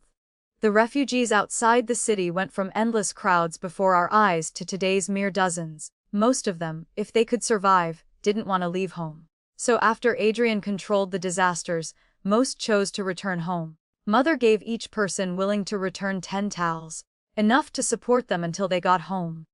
At first, Mother wasn't comfortable letting me go along, but I really couldn't bear watching her work hard every day while I ate and lounged at home. After I begged several times, she agreed. As for whether Marcus assassinated us or not, we'd long thrown that concern away. If he dared make a move on Mother and me in the current situation, then he truly would be a muddle-headed ruler. Besides, there were always many martial artists protecting us in the shadows. Mother and I soon stopped worrying about it, only remembering how many refugees remained, how many pots of porridge to cook, whether the grain would be enough. When the refugees in the capital had completely withdrawn, another half-month passed. When the capital restored peace, I also understood how Mother defeated Margaret Sterling. Indeed, as Mother predicted, Margaret Sterling used all her shops to exchange for lots of cash, then bought up grain. She kept stockpiling grain, wanting to wait until grain prices peaked to sell. But when grain prices rose to 5 times the original, Mother made her move. She released the large quantities of grain in her hands to market at stable prices. She also took out lots of grain to relieve refugees outside the city.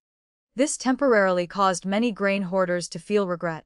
They bought high but now couldn't sell. Many recognized the situation and sold early, not losing too much. But that Margaret Sterling was truly ruthless. Rather than accept losses, she refused to sell, still waiting for grain prices to rise again. But heaven didn't give her this chance. Now the disasters had passed. Grain prices were even lower than before. One could say Margaret Sterling had lost everything. Catherine Winters, you schemed against me. Today, when Mother was inspecting newly acquired shops, she happened to meet Margaret Sterling, who stopped her. Oh, I schemed against you? Then so what? Mother boldly admitted. Margaret Sterling pointed at Mother, trembling with anger. Don't be afraid to tell you. The pawnshop where you sold your shops belongs to me. Now all your shops are in my hands. How's that, happy? Wasn't it you who said heaven has eyes? Those who do evil will receive retribution. Haven't you received your retribution? What are you angry at me for now? The money donated to revenue wasn't me forcing you. Your shops weren't me forcing you to sell. That grain wasn't me forcing you to hoard. I just couldn't bear watching refugees suffer and helped out. Many grain hoarders in the capital were implicated by me. They don't blame me. What face do you have coming before me to complain? Win as king, lose as bandit. How many shops in the capital did you bankrupt? Having done such things yourself, don't come seeking bad luck before me. Lest people think you want to be a prostitute while setting up a memorial arch. Mother spoke contemptuously. You wait. I'll definitely make all you Winters die horrible deaths for 10,000 lifetimes. Margaret Sterling screamed. 10,000 lifetimes of horrible deaths. Mother laughed as if hearing something funny. She walked up to Margaret Sterling, grabbing her collar. Based on what? Based on your fifth-rank official husband, who couldn't even properly serve as Minister of Rights? Or based on your maternal family assets you've already squandered? Or your two wastrel sons? Right after Mother finished speaking, Margaret Sterling's face flushed red. Oh, I almost forgot. You still have a daughter who's Empress. But what has that daughter done for you? Still had to pay in half your family assets. Do you want to try having your daughter whisper in His Majesty's ear? See if he'll move against our Winters family. After Mother finished speaking, she pushed Margaret Sterling away, extremely disgusted, using a handkerchief to wipe her hands. You... Margaret Sterling pointed at Mother, unable to speak a complete sentence. Finally, she got so angry she spat blood and fainted on the spot. Adrian returned from disaster relief with great fame. He already had prestige in the military, now also winning hearts among the people. But after returning to the capital, he was again confined in the palace by Marcus. 3 days later, before the waves settled, new ones arose.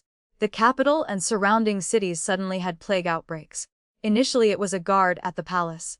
At first he had chills, then fever, headache and body aches. The imperial physician examined him and diagnosed wind-cold disease.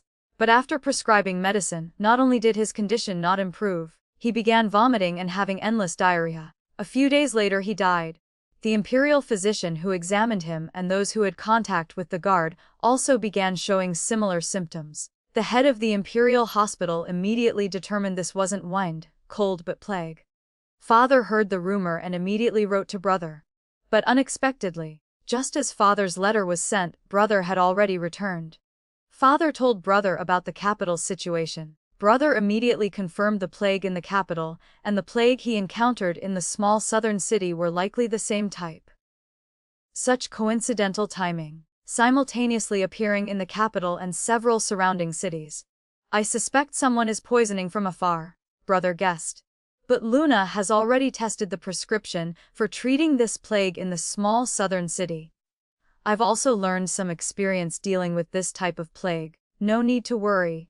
It can be controlled quickly. Brother listed everything needed for prevention and treatment, giving it to Mother. Sick people should all be arranged at estates outside the city for isolation, cutting off infection sources. Use this prescription 3 times daily. Fastest half a month, slowest 1 month for complete recovery. These preventive items Mother can prepare in advance. They can guarantee 90% won't be infected. Besides providing free to those caring for patients at the estate, Mother can combine them to sell to those panicking nobles and fearful officials in the capital, Brother said. On this side, Mother began planning step by step according to Brother's instructions, stockpiling supplies. On the other side, the palace was in chaos. Palace servants were continuously confirmed infected, making ministers panic too. Several cities around the capital petitioned Marcus to send people to stabilize the populace. The court from top to bottom was all frightened. Finally, Marcus sent Adrian again. This time suited Father perfectly. Father immediately had brother take Luna to help Adrian treat disease and save people. Saving people couldn't be delayed.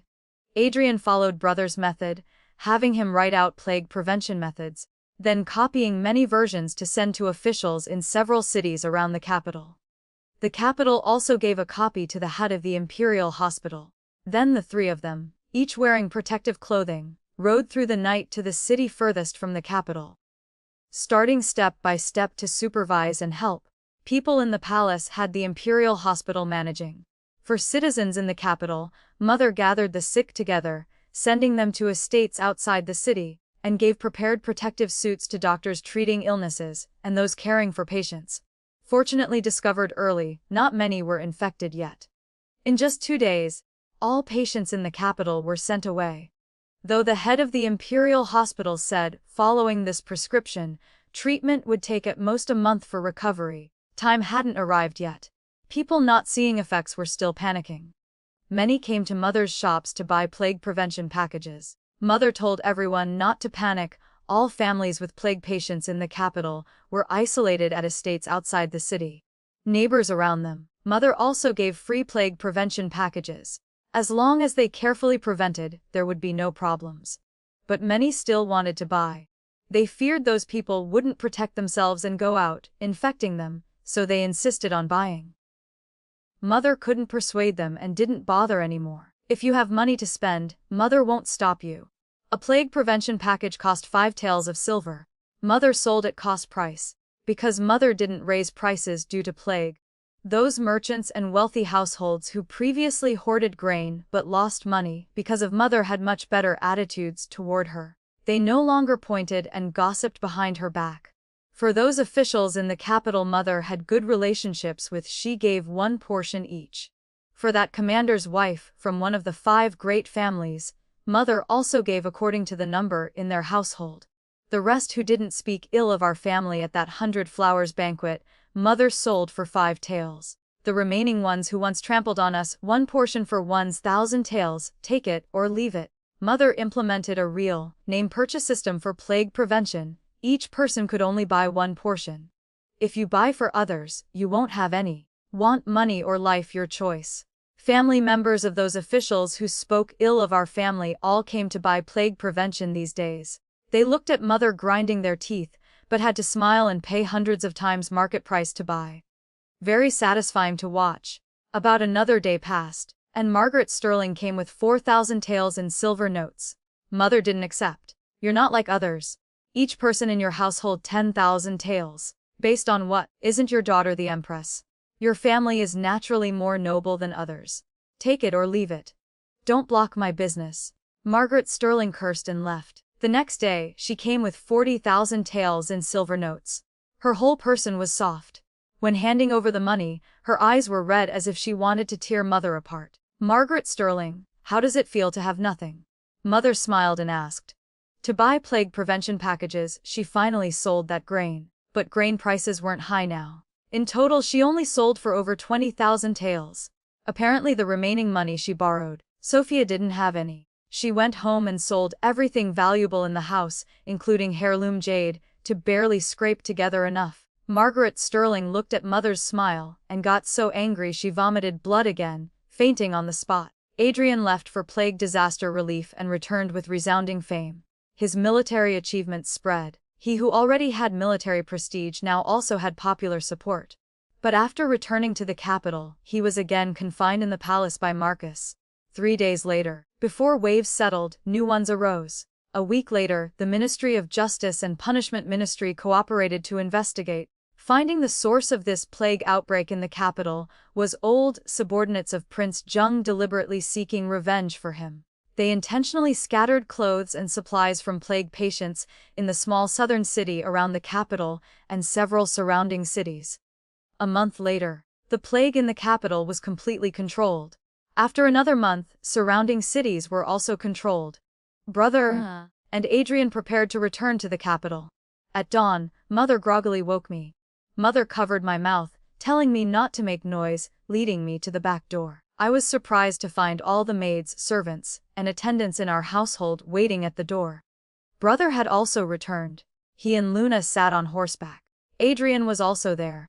He stood with father beside the carriage at the door. "Madam, take Victoria to the estate. Very soon it won't matter. Don't worry." Father held mother's hand. At the same time, Adrian came to my side. In his usually cold eyes there was now some unusual emotion. "Don't be afraid," he said, his voice much gentler than usual. I sleepily looked at him. He looked at me, suddenly raising his hand to place it on my head.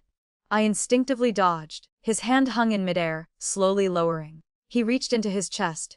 Soon after, he took out a small, exquisite dagger and gave it to me. For protection. I hesitated a moment but still took it. The carriage quickly moved. The figures of father, brother, and Adrian grew smaller and smaller, soon disappearing. I withdrew my gaze, looking at Luna unconscious in the carriage. She had intended to go with brother but was knocked out by him before departure. Once again I sighed. Brother's path to pursuing a wife would probably lengthen another stretch. About an hour later, we arrived at the estate. Looking at this distance, we must have left the city. Servants quickly cleaned rooms in the estate. Mother told me not to think too much, sending me to my room. But lying down in the room, I, who was very sleepy on the road, suddenly couldn't sleep. My mind kept recalling father's and brother's figures growing smaller until disappearing. My heart was extremely worried. I unconsciously gripped the dagger Adrian gave me tightly to my chest, finally feeling a bit more at ease. I touched the dagger, suddenly feeling something wasn't right. Something seemed carved on it. I looked by candlelight. It was actually a cloud. Looking very much like one carved by someone else, the shape very similar to the one on my handkerchief. I gently traced the carving with my finger, staring at it for who knows how long before falling asleep. When I woke again, it was already bright outside. I quickly got up and went out. Mother was sitting in the middle of the courtyard, still looking toward the door, not knowing how long she'd been sitting. Luna was also there, standing beside Mother, her gaze also fixed on the door. I went to stand beside them. After standing just a while, suddenly there was loud knocking outside. Mother held me and Luna tightly. She was about to open the door but went herself to open it. It was Adrian's subordinate. Mother immediately breathed a sigh of relief. I also felt like I'd escaped disaster. Adrian's subordinate took us into the palace. Mother was taken to find father. Luna was led by someone to find brother. I was taken by Adrian's subordinate to the Sanjiang Hall. On the way to Sanjiang Hall, I understood somewhat the situation. The plague in several cities around the capital should have ended with the capital last month. But Marcus, seeing Adrian had won too much popular support, sent people to poison again, creating a new plague wave, wanting to charge Adrian with disregarding citizens for personal gain. This angered brother and Adrian. The two discussed and felt the time had come, unanimously deciding to rebel. As for father, he was completely forced, but he must have prepared beforehand. Otherwise, he couldn't have entered the palace so quickly. I was taken by Adrian's subordinate into Sanjiang Hall. But seeing the situation inside, I was stunned. In the middle of the hall, Adrian stood straight. At his feet, a woman was kneeling. It was Sophia again. "Prince of the Northern Garrison, Sophia has long admired you. Please don't kill Sophia. Whatever you want Sophia to do, Sophia will do it." Sophia cried while speaking, reaching to grab Adrian's clothes but was avoided by him. I said, "Whatever you do it." Adrian asked indifferently, his gaze cold as ice. Yes. Sophia spoke as if grasping a final lifeline. "Fine, then go kill Marcus. I won't touch you. Kill His Majesty. One life for one life. If you want to live, naturally you must help me kill someone," Adrian said coldly. Sophia looked at his cold eyes.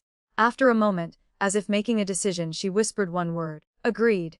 But Sophia has helped your highness do such a big thing. After success, can your highness give Sophia a position in the harem?" Adrian looked down at her and suddenly smiled. "Those beside Marcus are all exactly like him." With that, he clapped his hands. The side door immediately opened. Marcus was escorted in by two guards in Imperial Guard uniforms. His mouth was stuffed with cloth. His eyes looking at Sophia were red with rage, as if wanting to eat her alive.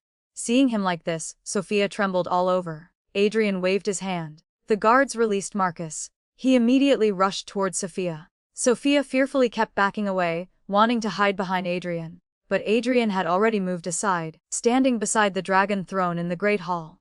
Your Majesty. Sophia cried, trembling, opening her mouth, but before finishing her words, Marcus had reached her, pressing her head to the ground and beating her. You slut. I treated you so well, yet you betray me. You slut. After venting his emotions, Marcus sat exhausted on the ground.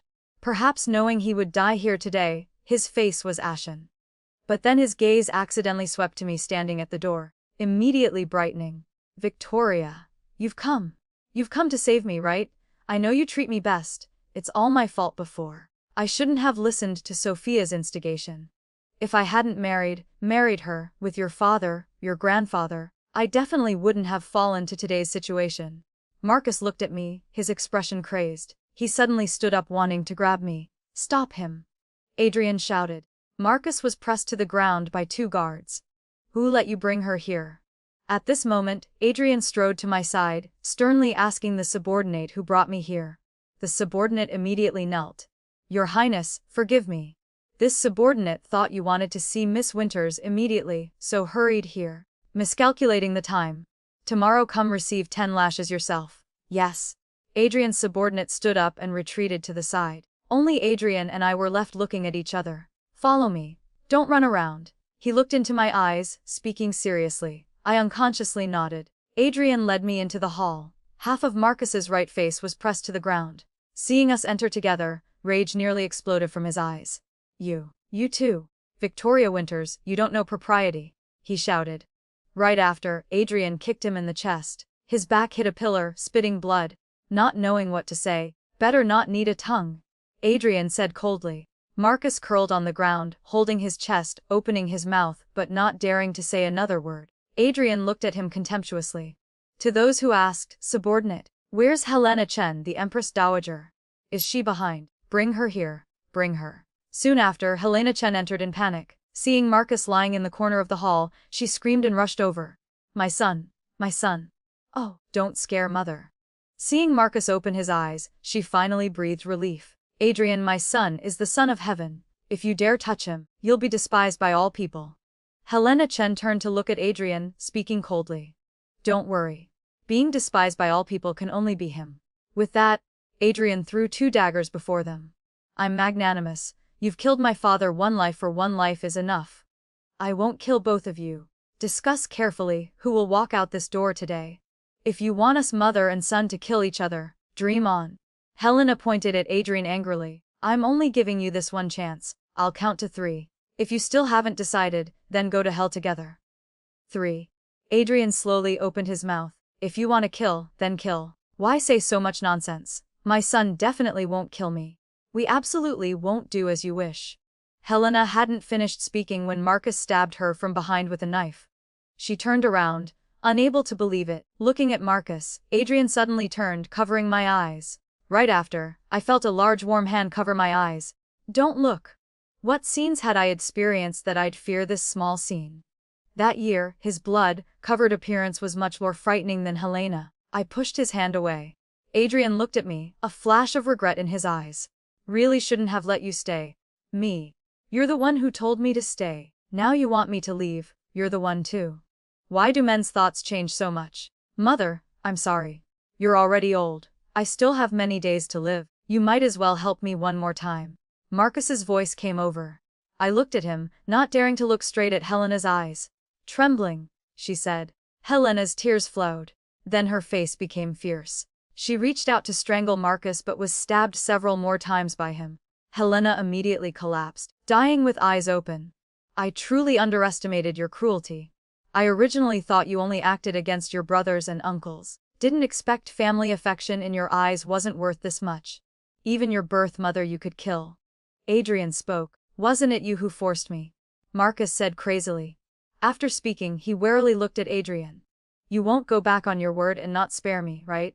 In this great hall, so many people saw it. If you break your word, how will you command respect later? I don't need you to teach me. Adrian looked at him contemptuously. Don't worry. I absolutely won't take your life. Not only won't I take it, I'll support you for life.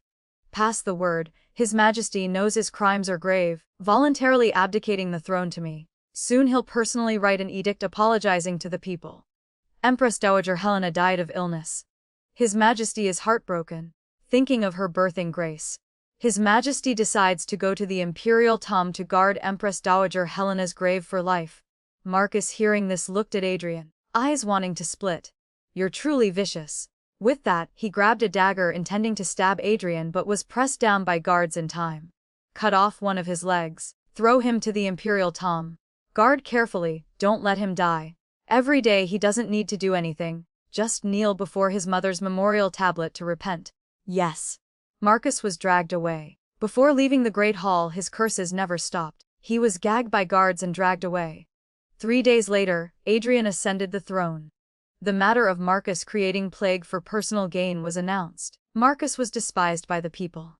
I don't know if they feared Adrian's power or truly didn't value Marcus. All civil officials in court, not one spoke up for him, directly acknowledging Adrian's identity as the new emperor. Half the military generals in court worshipped my father, half worshipped Adrian. Father supported Adrian's ascension, so naturally no one objected. Half a month after Adrian ascended, he did something big. He strictly investigated corrupt officials, catching a whole group. Leading them were the Minister of Revenue and the Sterling family. The amount of silver confiscated even amazed my mother. You can see how serious it was. The Minister of Revenue and other masterminds were executed in autumn. Other related family members were exiled. 3 generations couldn't be employed.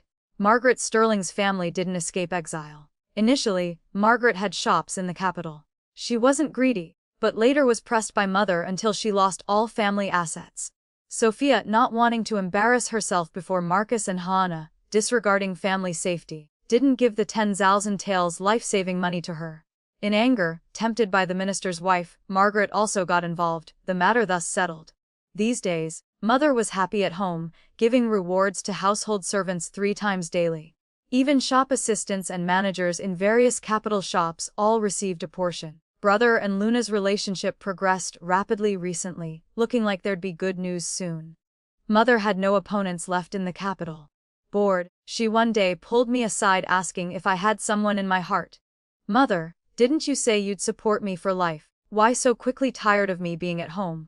I hugged my chest, pretending to be hurt. It's not that.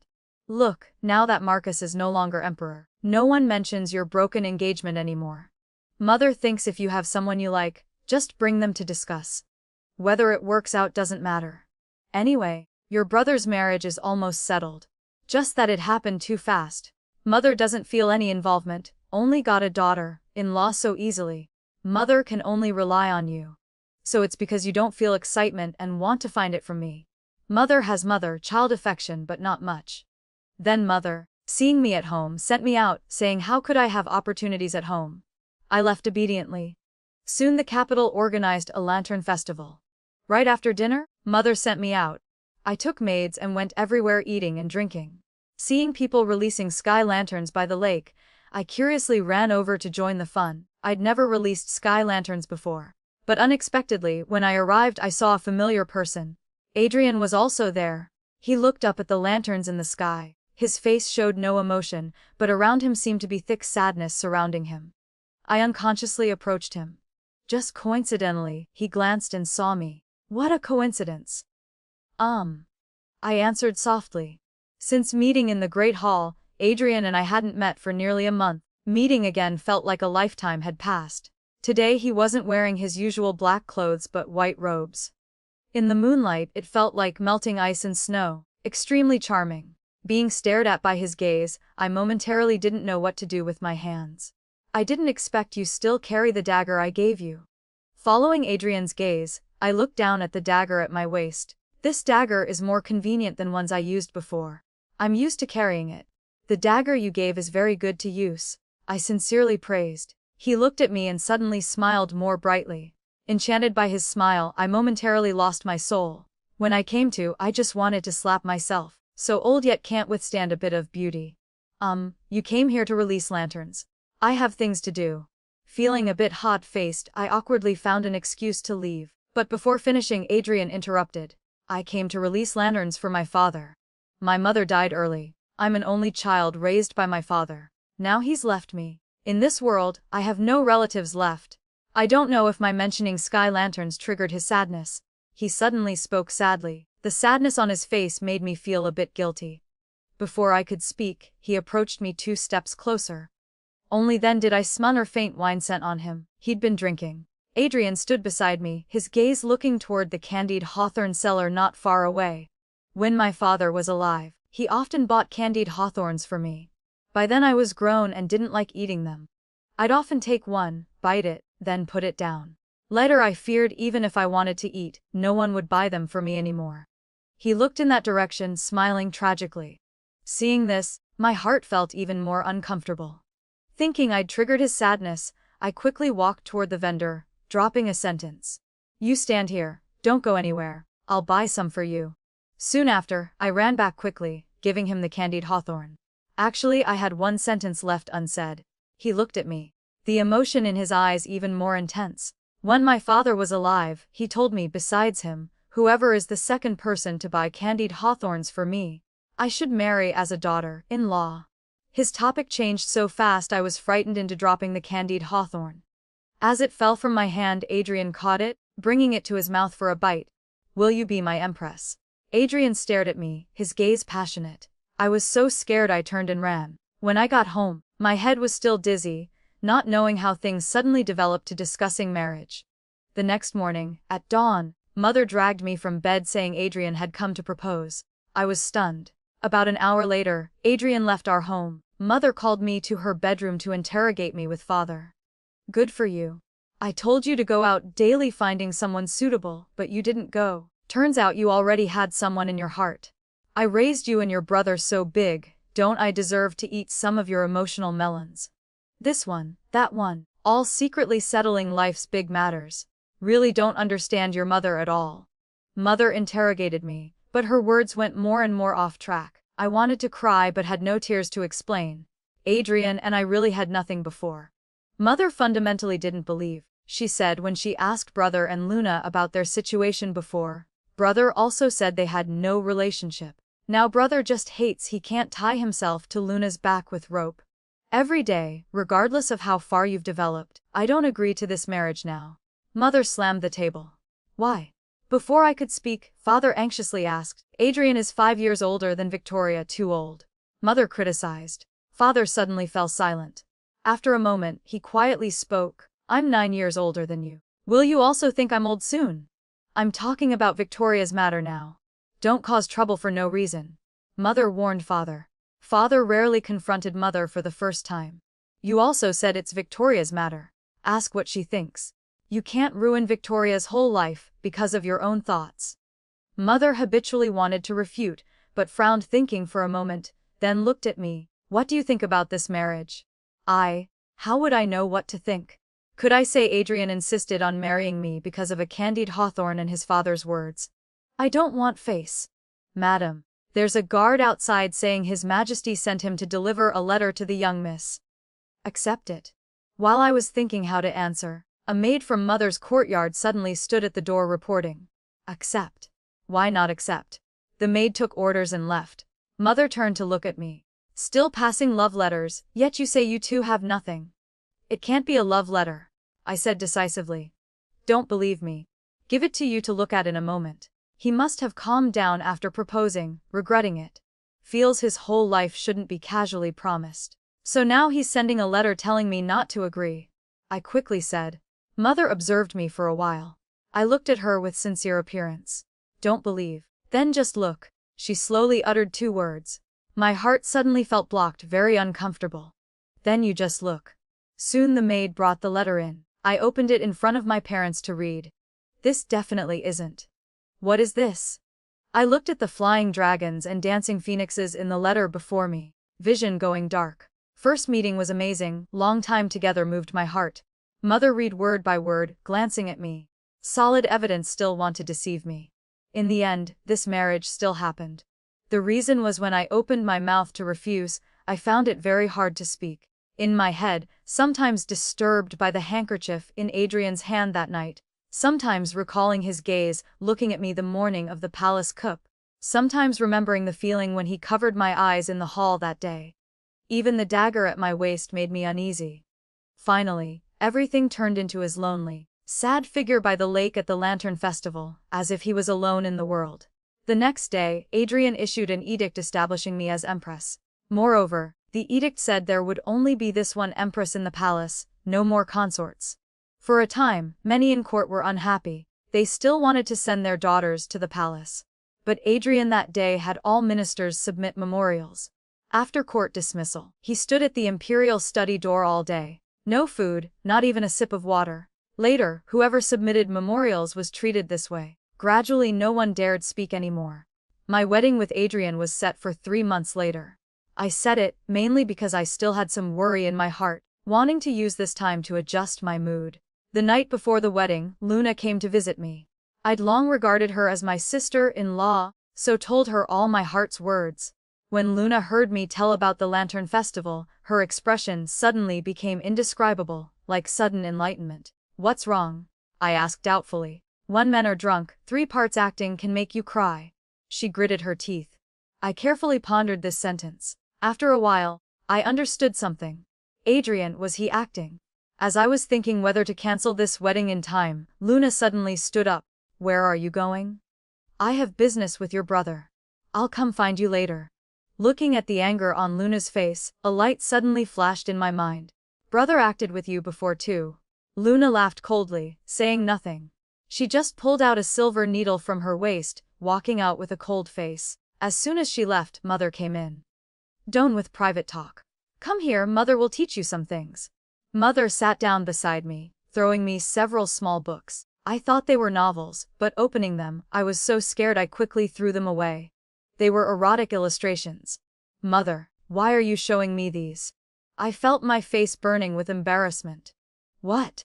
This is what every mother teaches before her daughter marries. Your mother was taught this way by your grandmother back then." Mother stuffed the books back into my hands, explaining in detail. After listening, I just wanted to bury my head under the covers. On the wedding night, Adrian entered and lifted my red veil. In his bright red wedding attire, he looked even more handsome than in the white moon, like robes that day. But when he approached, I smelled the faint scent of wine on him. Suddenly remembering the Lantern Festival, my mind immediately cooled. "Stop right there." I held up the ceremonial rod in my hand against him. "Why is my wife angry?" Perhaps from drinking a bit much, Adrian's face was slightly red. He tilted his head looking at me. The usual coldness in his eyes was gone, replaced only by gentleness as if he could tolerate everything. I shook my head, reminding myself not to be bewitched. "Tell me, that day at the Lantern Festival, were you acting with me? You used my sympathy and compassion so I couldn't refuse you." Adrian's eyes flashed with a smile. "My wife is truly clever." "Clever nothing. I'm stupid." Near the hour, I was truly angry now. "Get out. Tonight I want to sleep alone." I turned my face away, not wanting to look at him. But Adrian didn't leave. He grabbed the rod from my hand, his whole body pressing down. "What are you doing?" I angrily pushed him. Adrian caught both my hands, pressing them down on either side. "If you didn't have me in your heart, how could I have succeeded in my act?" My wife." He lay by my neck, speaking softly. I wanted to refute but couldn't. Still, I was angry inside and didn't want to see him. I raised my hand trying to break free and push him away. He lowered his head, hot breath hitting my neck. A string in my head immediately snapped. What anger or no anger, I didn't care anymore. But half an hour passed and he still didn't know what to do. "You can't." I gradually calmed down, my mind returning to normal. Because of the anger in my heart, I became bold and started speaking recklessly to tease. Adrian's face immediately darkened. He lowered his head again, but in the end, it was still me slowly guiding him to complete it. By midnight, I began to regret. Seeing the sky outside already brightening, I had completely collapsed. If I could, I just wanted to go back to last night and knock myself unconscious. If he couldn't do it, then forget it. Why did I teach him? Looking at his seemingly insatiable appearance, I was both embarrassed and annoyed, grabbing a pillow and hitting him. "Adrian, you lied to me." He grabbed my wrist, his phoenix eyes full of laughter. "How did I lie to you? That night I was indeed drunk, and what I said was true. Father really did tell me that. The person beside me really was you. Even the sadness was real, I just performed it a bit more tragically. After all, if the performance wasn't more touching, how could I move my wife's heart?" So in the end, I was still tricked. But now that things had come to this point, what else could I say? Half a month after the wedding, my peaceful days ended. The drought that had finally been controlled relapsed again. Heavy rains fell continuously for 7 days. Although the drought was resolved, floods came. The affected people were even more numerous than during the drought. Adrian left the capital for disaster relief without even having time to bid farewell to me. I could only passively wait for news in the palace. Mother and the commander's wife gathered all the tailors and embroiderers in the capital, making cotton clothes day and night. The treasury's silver was like flowing water. One batch of clothes was sent out, and another batch of materials came in. Of course, our family shops also stopped business, fully supporting disaster relief. This continued for nearly 3 months before the flood disasters everywhere finally calmed down. On the way back to the capital, Adrian encountered assassins and disappeared. I waited in the palace for another half-month with no news. Just when I was about to go mad with worry, the Imperial guards in the palace suddenly became chaotic. I stood on the palace building watching the commotion outside. Soon after, a figure in black clothes, like a sharp sword, led a group of people straight toward my palace. I felt a bit nervous, gripping my dagger and planning to run if things went wrong. But that black figure arrived below the building in an instant. Before I could react, I was grabbed by the waist. In a flash, I was pressed against the railing. In panic, I drew my dagger and stabbed, but my wrist was caught. "It's me," the person spoke. That extremely familiar voice made my hand holding the dagger tremble. I raised my eyes to look. It really was Adrian. My emotions were in chaos. The person I'd worried about for half a month suddenly appeared before me. For a moment, I didn't know how to react, only able to stare at him blankly. "Does my wife not recognize me after half a month apart?" He looked down at me and asked. I reached out to touch his face. The real warmth finally made me react. "Where did you go?" There was no news at all. I was almost worried to death. As I spoke, tears fell. Thinking of this half-month's worries and fears, I couldn't control my emotions.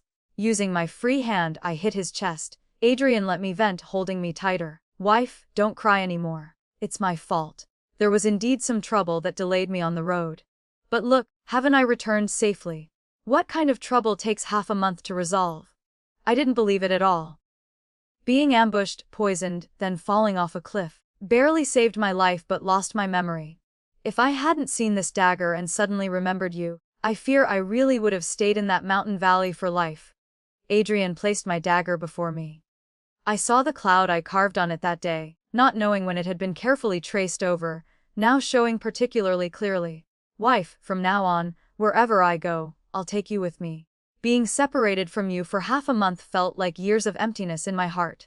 I'm afraid I really will go mad.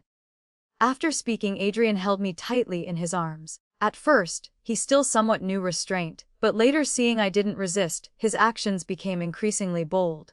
In the building, in the corridor, everywhere left our traces. After who knows how long, he finally carried me back to the bedroom. I was so tired I fell asleep immediately. The next day when I woke up, it was already past noon. Adrian was no longer beside me. I got up and called for servants to help me wash and dress.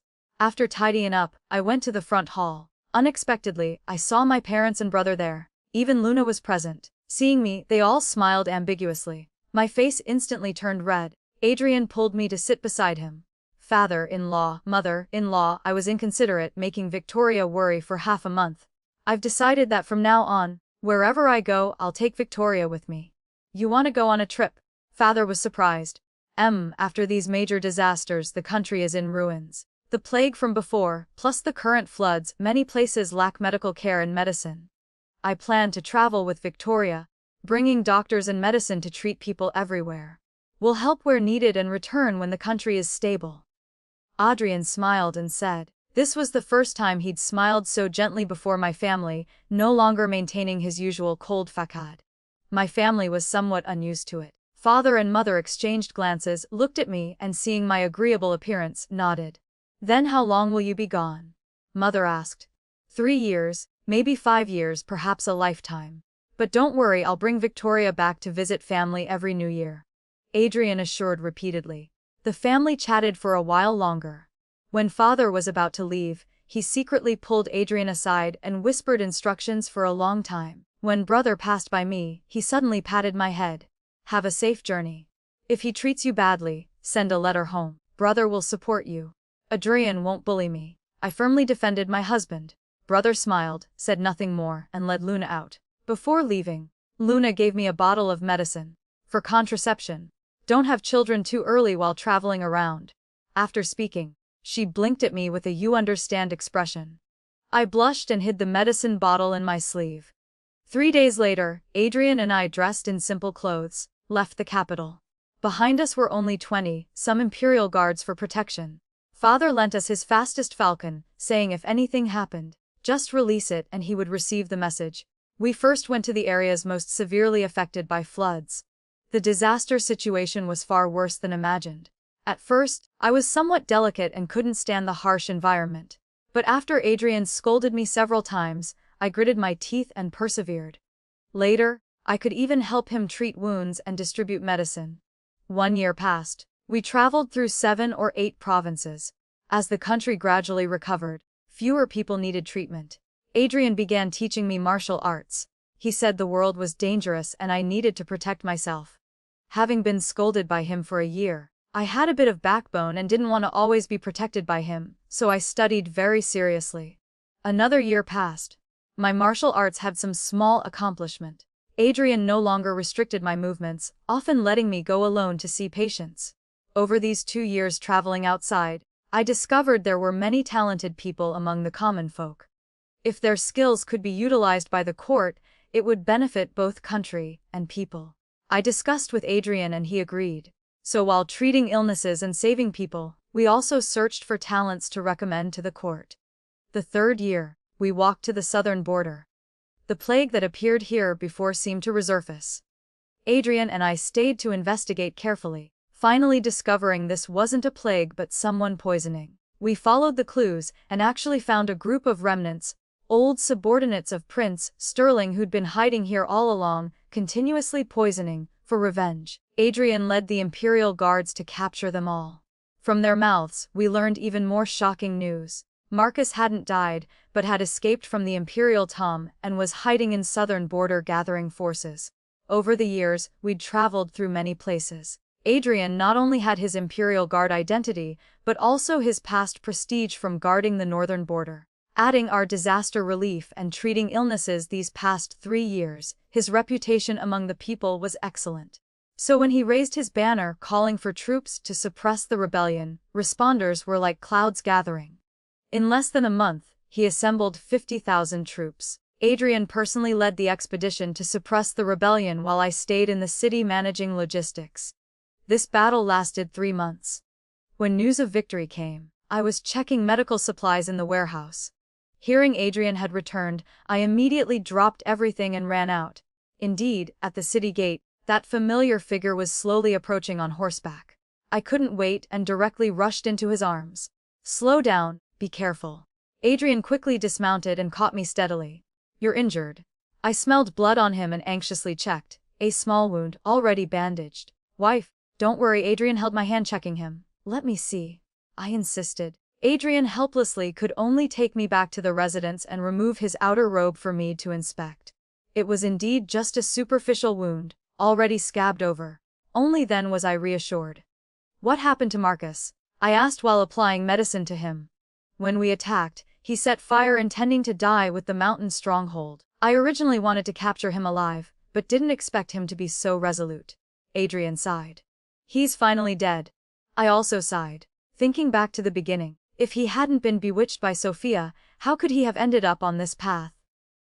If he had properly become emperor, with your father and maternal grandfather's protection, his country would surely be stable. Unfortunately, he was too greedy, wanting things that didn't belong to him. Adrian suddenly embraced me. Actually, I should thank him. If not for his abandoning you, how could I have picked up such a treasure? I laughed and scolded him for speaking nonsense, but my heart was sweet. After pacifying the southern border, we prepared to return to the capital. The night before departure, I was packing luggage when Adrian suddenly entered. What are you packing for? Father-in-law sent a letter saying brother-in-law and Luna already have 2 children. If we don't return soon to add a grandchild for them, Mother-in-law says she'll personally come capture us back. I helplessly looked at him. We've been married 3 years and you haven't given me a child. Father-in-law and mother-in-law should blame you, not me. Adrian's expression immediately turned strange. He strode over and picked me up horizontally. What are you doing? I haven't finished packing, I exclaimed. Pack what? From tonight? You don't need to do anything except focus on giving me a child. After saying this, he kicked the door shut. The candlelight in the room flickered, and spring scenery filled the room. 1 year later, I gave birth to our eldest son. Adrian was so happy he didn't leave my side for 3 days and nights. When our son turned 1 month old, good news came from the capital. Brother and Luna had their 3rd child, and it was finally a daughter. Mother was so happy she sent 3 letters in a row urging us to return quickly. Adrian and I discussed and decided to return to the capital. We'd been away 3 years, it was time to go back and see family.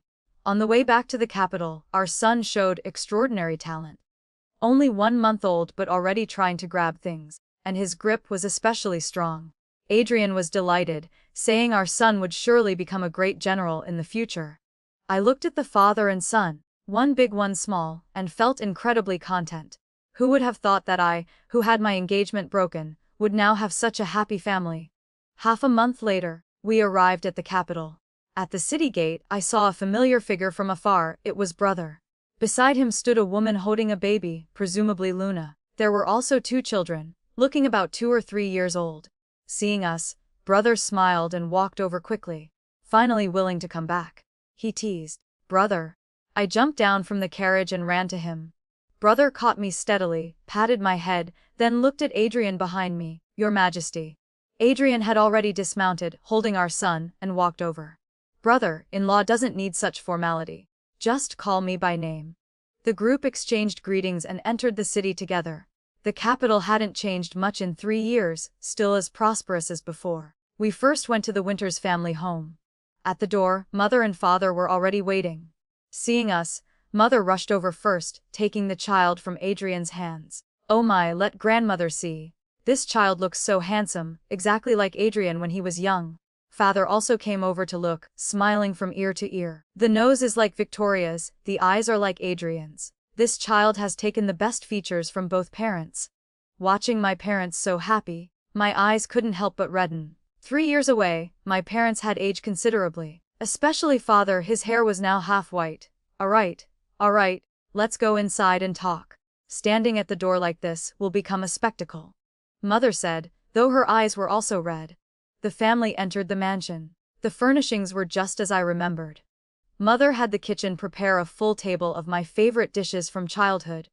During the meal, parents asked about our experiences over the 3 years. Adrian and I took turns telling them.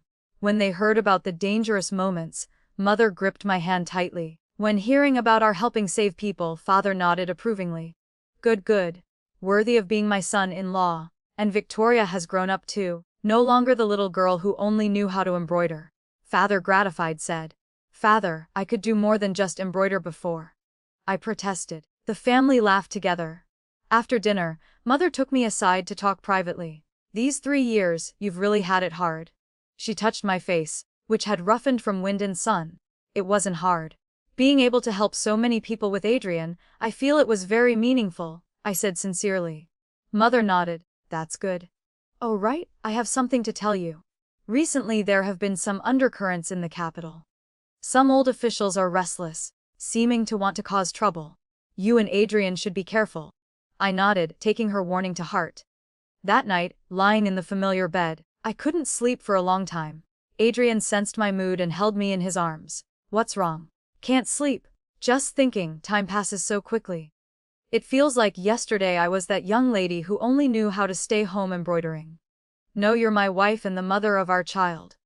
Adrian kissed my forehead. "No matter how time changes, you'll always be the little girl who gave me a candied hawthorn in my heart." I laughed and hit him, still remembering that. Of course. That was the second time in my life someone bought me candied hawthorns. The first time was father. The second time was you. Father said whoever was the second person would be my wife. Look how accurate it was. We talked and laughed a while before gradually falling asleep. The next day, Adrian went to court while I stayed home with our son. Around noon, Luna came to visit. Her daughter was truly adorable, with big eyes like black grapes. My son seemed to like this little sister too, reaching out to grab her hand. They have a connection. Luna smiled. Maybe they'll become a couple in the future. I joked, that depends on whether your son has the ability. My daughter has high standards. Luna raised her chin proudly. We chatted and laughed a while. Luna suddenly turned serious. Victoria, I have something to tell you. Recently brother discovered some people are secretly connecting, seemingly targeting Adrian. My expression immediately turned grave. Do you know who? Not clear yet, but brother said it should be those old ministers who are dissatisfied with Adrian being emperor. After all, Adrian ascended through forcing abdication. Though these 3 years he's been away doing good deeds and has popular support, some people still can't accept it. I pondered a moment. I understand. I'll tell Adrian to be careful. Luna nodded. Also, be careful of the Sterling family remnants. Though the main family was exiled, some branches remain in the capital. They surely hold grudges against your family. I noted down each item. After Luna left, I immediately wrote a letter to Adrian. In the following days, Adrian would leave early and return late daily, busy with court affairs. I focused on caring for our son at home while also helping mother manage some business matters. One night, Adrian returned with a grave expression. What's wrong? I asked. Today in court, Minister Zhang proposed establishing a crown prince, saying the country cannot go a day without an heir. Adrian sat down with a frown. Our son is only 1 month old. Isn't it too early to establish a crown prince? I was puzzled. That's exactly the problem. Establishing such a young crown prince, if something happens to me, the country would be left to an infant. Then those ministers could control the regent and manipulate power. I finally understood. They want to force you to abdicate. Adrian nodded. But I won't let them succeed. Tomorrow in court, I'll announce something. What? Abolishing hereditary succession. Future emperors will be selected from all royal princes based on merit. I was shocked. This was equivalent to breaking thousands of years of tradition. Will the ministers agree? They have no choice but to agree. These 3 years I've been building up forces outside. Both military and civil, many people support me. Those old ministers are just a spent force. Adrian said confidently. I believed in his abilities but still worried. Be careful anyway. Don't let them desperately take risks. Adrian held my hand. Don't worry. With you and our son, I won't let anything happen to myself. The next day, Adrian indeed announced this shocking decision in court. As expected, it caused an uproar. Some old ministers vehemently opposed, even kneeling in the throne room refusing to rise. But Adrian was unmoved, directly having the guards drag them out. Adrian swept his gaze over the remaining ministers. The throne room was silent. No one dared speak again. From today forward, all princes will receive equal education. When they come of age, they'll be tested on both literary and martial skills. The most excellent will be crown prince. This ensures future emperors are both virtuous and capable, bringing peace to the country. After Adrian spoke, some ministers began agreeing. Gradually more voices of support arose. Seeing the situation was settled, those originally opposed ministers could only helplessly accept. After court, Adrian returned to tell me the whole story. I listened with surging emotions. You're truly bold, but this is good. At least our son won't have to fight his brothers for the throne in the future. That's exactly my thought. I've seen too many royal families destroy each other for that position. I don't want our children to follow that path. From that day on, the court gradually stabilized. Those restless old ministers were also gradually replaced by Adrian. A year later, I gave birth to our second son. 2 years later, our daughter was born. Adrian loved this daughter exceptionally, holding her daily, unwilling to let go. Seeing the children grow up healthy day by day, I felt incredibly satisfied. In the blink of an eye, it was our eldest son's 6th birthday. Adrian specially took a day off to celebrate with the family. At the banquet, looking at the 3 children playing together, Adrian suddenly said, "Wife, how about we have another one?" I glared at him. 3 is enough. Any more and I'll become a baby-making tool. Adrian quickly surrendered. All right, 3 is perfect. 2 sons and a daughter, just right. That night, after the children slept, Adrian and I stood in the courtyard admiring the moon. Victoria, thank you, he suddenly said. Thank me for what? I asked, puzzled. Thank you for being willing to marry me. Thank you for accompanying me through all difficulties. Thank you for bearing my children. Thank you for giving me a complete home. Adrian said emotionally. I leaned into his embrace. I should thank you too. Thank you for not minding my broken engagement. Thank you for giving me such exciting life experiences. Thank you for letting me see the wider world. Thank you for loving me so deeply. We held each other, quietly enjoying this peaceful moment. Who could have thought that from that broken engagement would come today's happiness? The moon was full in the sky, stars twinkling. Our future days were still long, but I believed that as long as we were together, no matter what difficulties we encountered, we could overcome them, because we had each other, and that was enough. 10 years later, our eldest son showed extraordinary talent in both literature and martial arts, becoming the unanimously recognized crown prince. Our second son preferred medicine, often following Luna to study healing arts. Our youngest daughter was the most lively, especially loving martial arts, clamoring daily to learn from her father. Adrian and I were no longer young, but our feelings remained as deep as ever. Sometimes I wondered if I could return to that day and choose again, would I still reject Marcus's proposal? The answer was yes, because only by experiencing loss can one understand what true happiness is. My happiness wasn't in being an empress, but in finding someone who truly loved me and whom I truly loved. That person happened to be Adrian, and that was the luckiest thing in my life. Years later, when our hair had turned gray and we sat together in the courtyard watching our grandchildren play, Adrian would still buy me candied hawthorns. I would take a bite, then deliberately say it was too sweet. He would smile and say, then I'll eat it. Just like our beginning, some things never change no matter how time passes. Our love was like that, traversing through spring, summer, autumn, and winter, experiencing wind, frost, rain, and snow, yet always remaining as sweet as initially. The story of the Winter Princess ends here, but life continues. Every day is a new beginning, every day worth cherishing. Because we don't know what surprises tomorrow will bring, we can only grasp today and love the person beside us well. That's the greatest happiness in life, looking back on this journey, from a noble daughter who only knew embroidery, to a woman who could help her husband govern the country. This transformation wasn't just mine alone. Adrian also grew from a cold military general to a benevolent emperor who loved his people. We achieved each other, becoming better people. Perhaps this is the meaning of love, not just companionship, but growing together, facing life's challenges hand in hand. Our story may be legendary, but it's also ordinary. Because in this world, there are countless couples like us, interpreting love in their own ways. Love needs no grand oath, no earth-shattering events. It's in every ordinary day, in every mutual support moment, in every shared smile and tear. That's true love, plain yet profound, simple yet eternal. The Winter Princess's story concludes here. May all lovers in the world finally unite, may all feelings receive gentle treatment. No matter how difficult the road ahead, as long as there's love in the heart, there's nothing that can't be overcome. Because love is the greatest power in this world, making us brave, strong, and complete.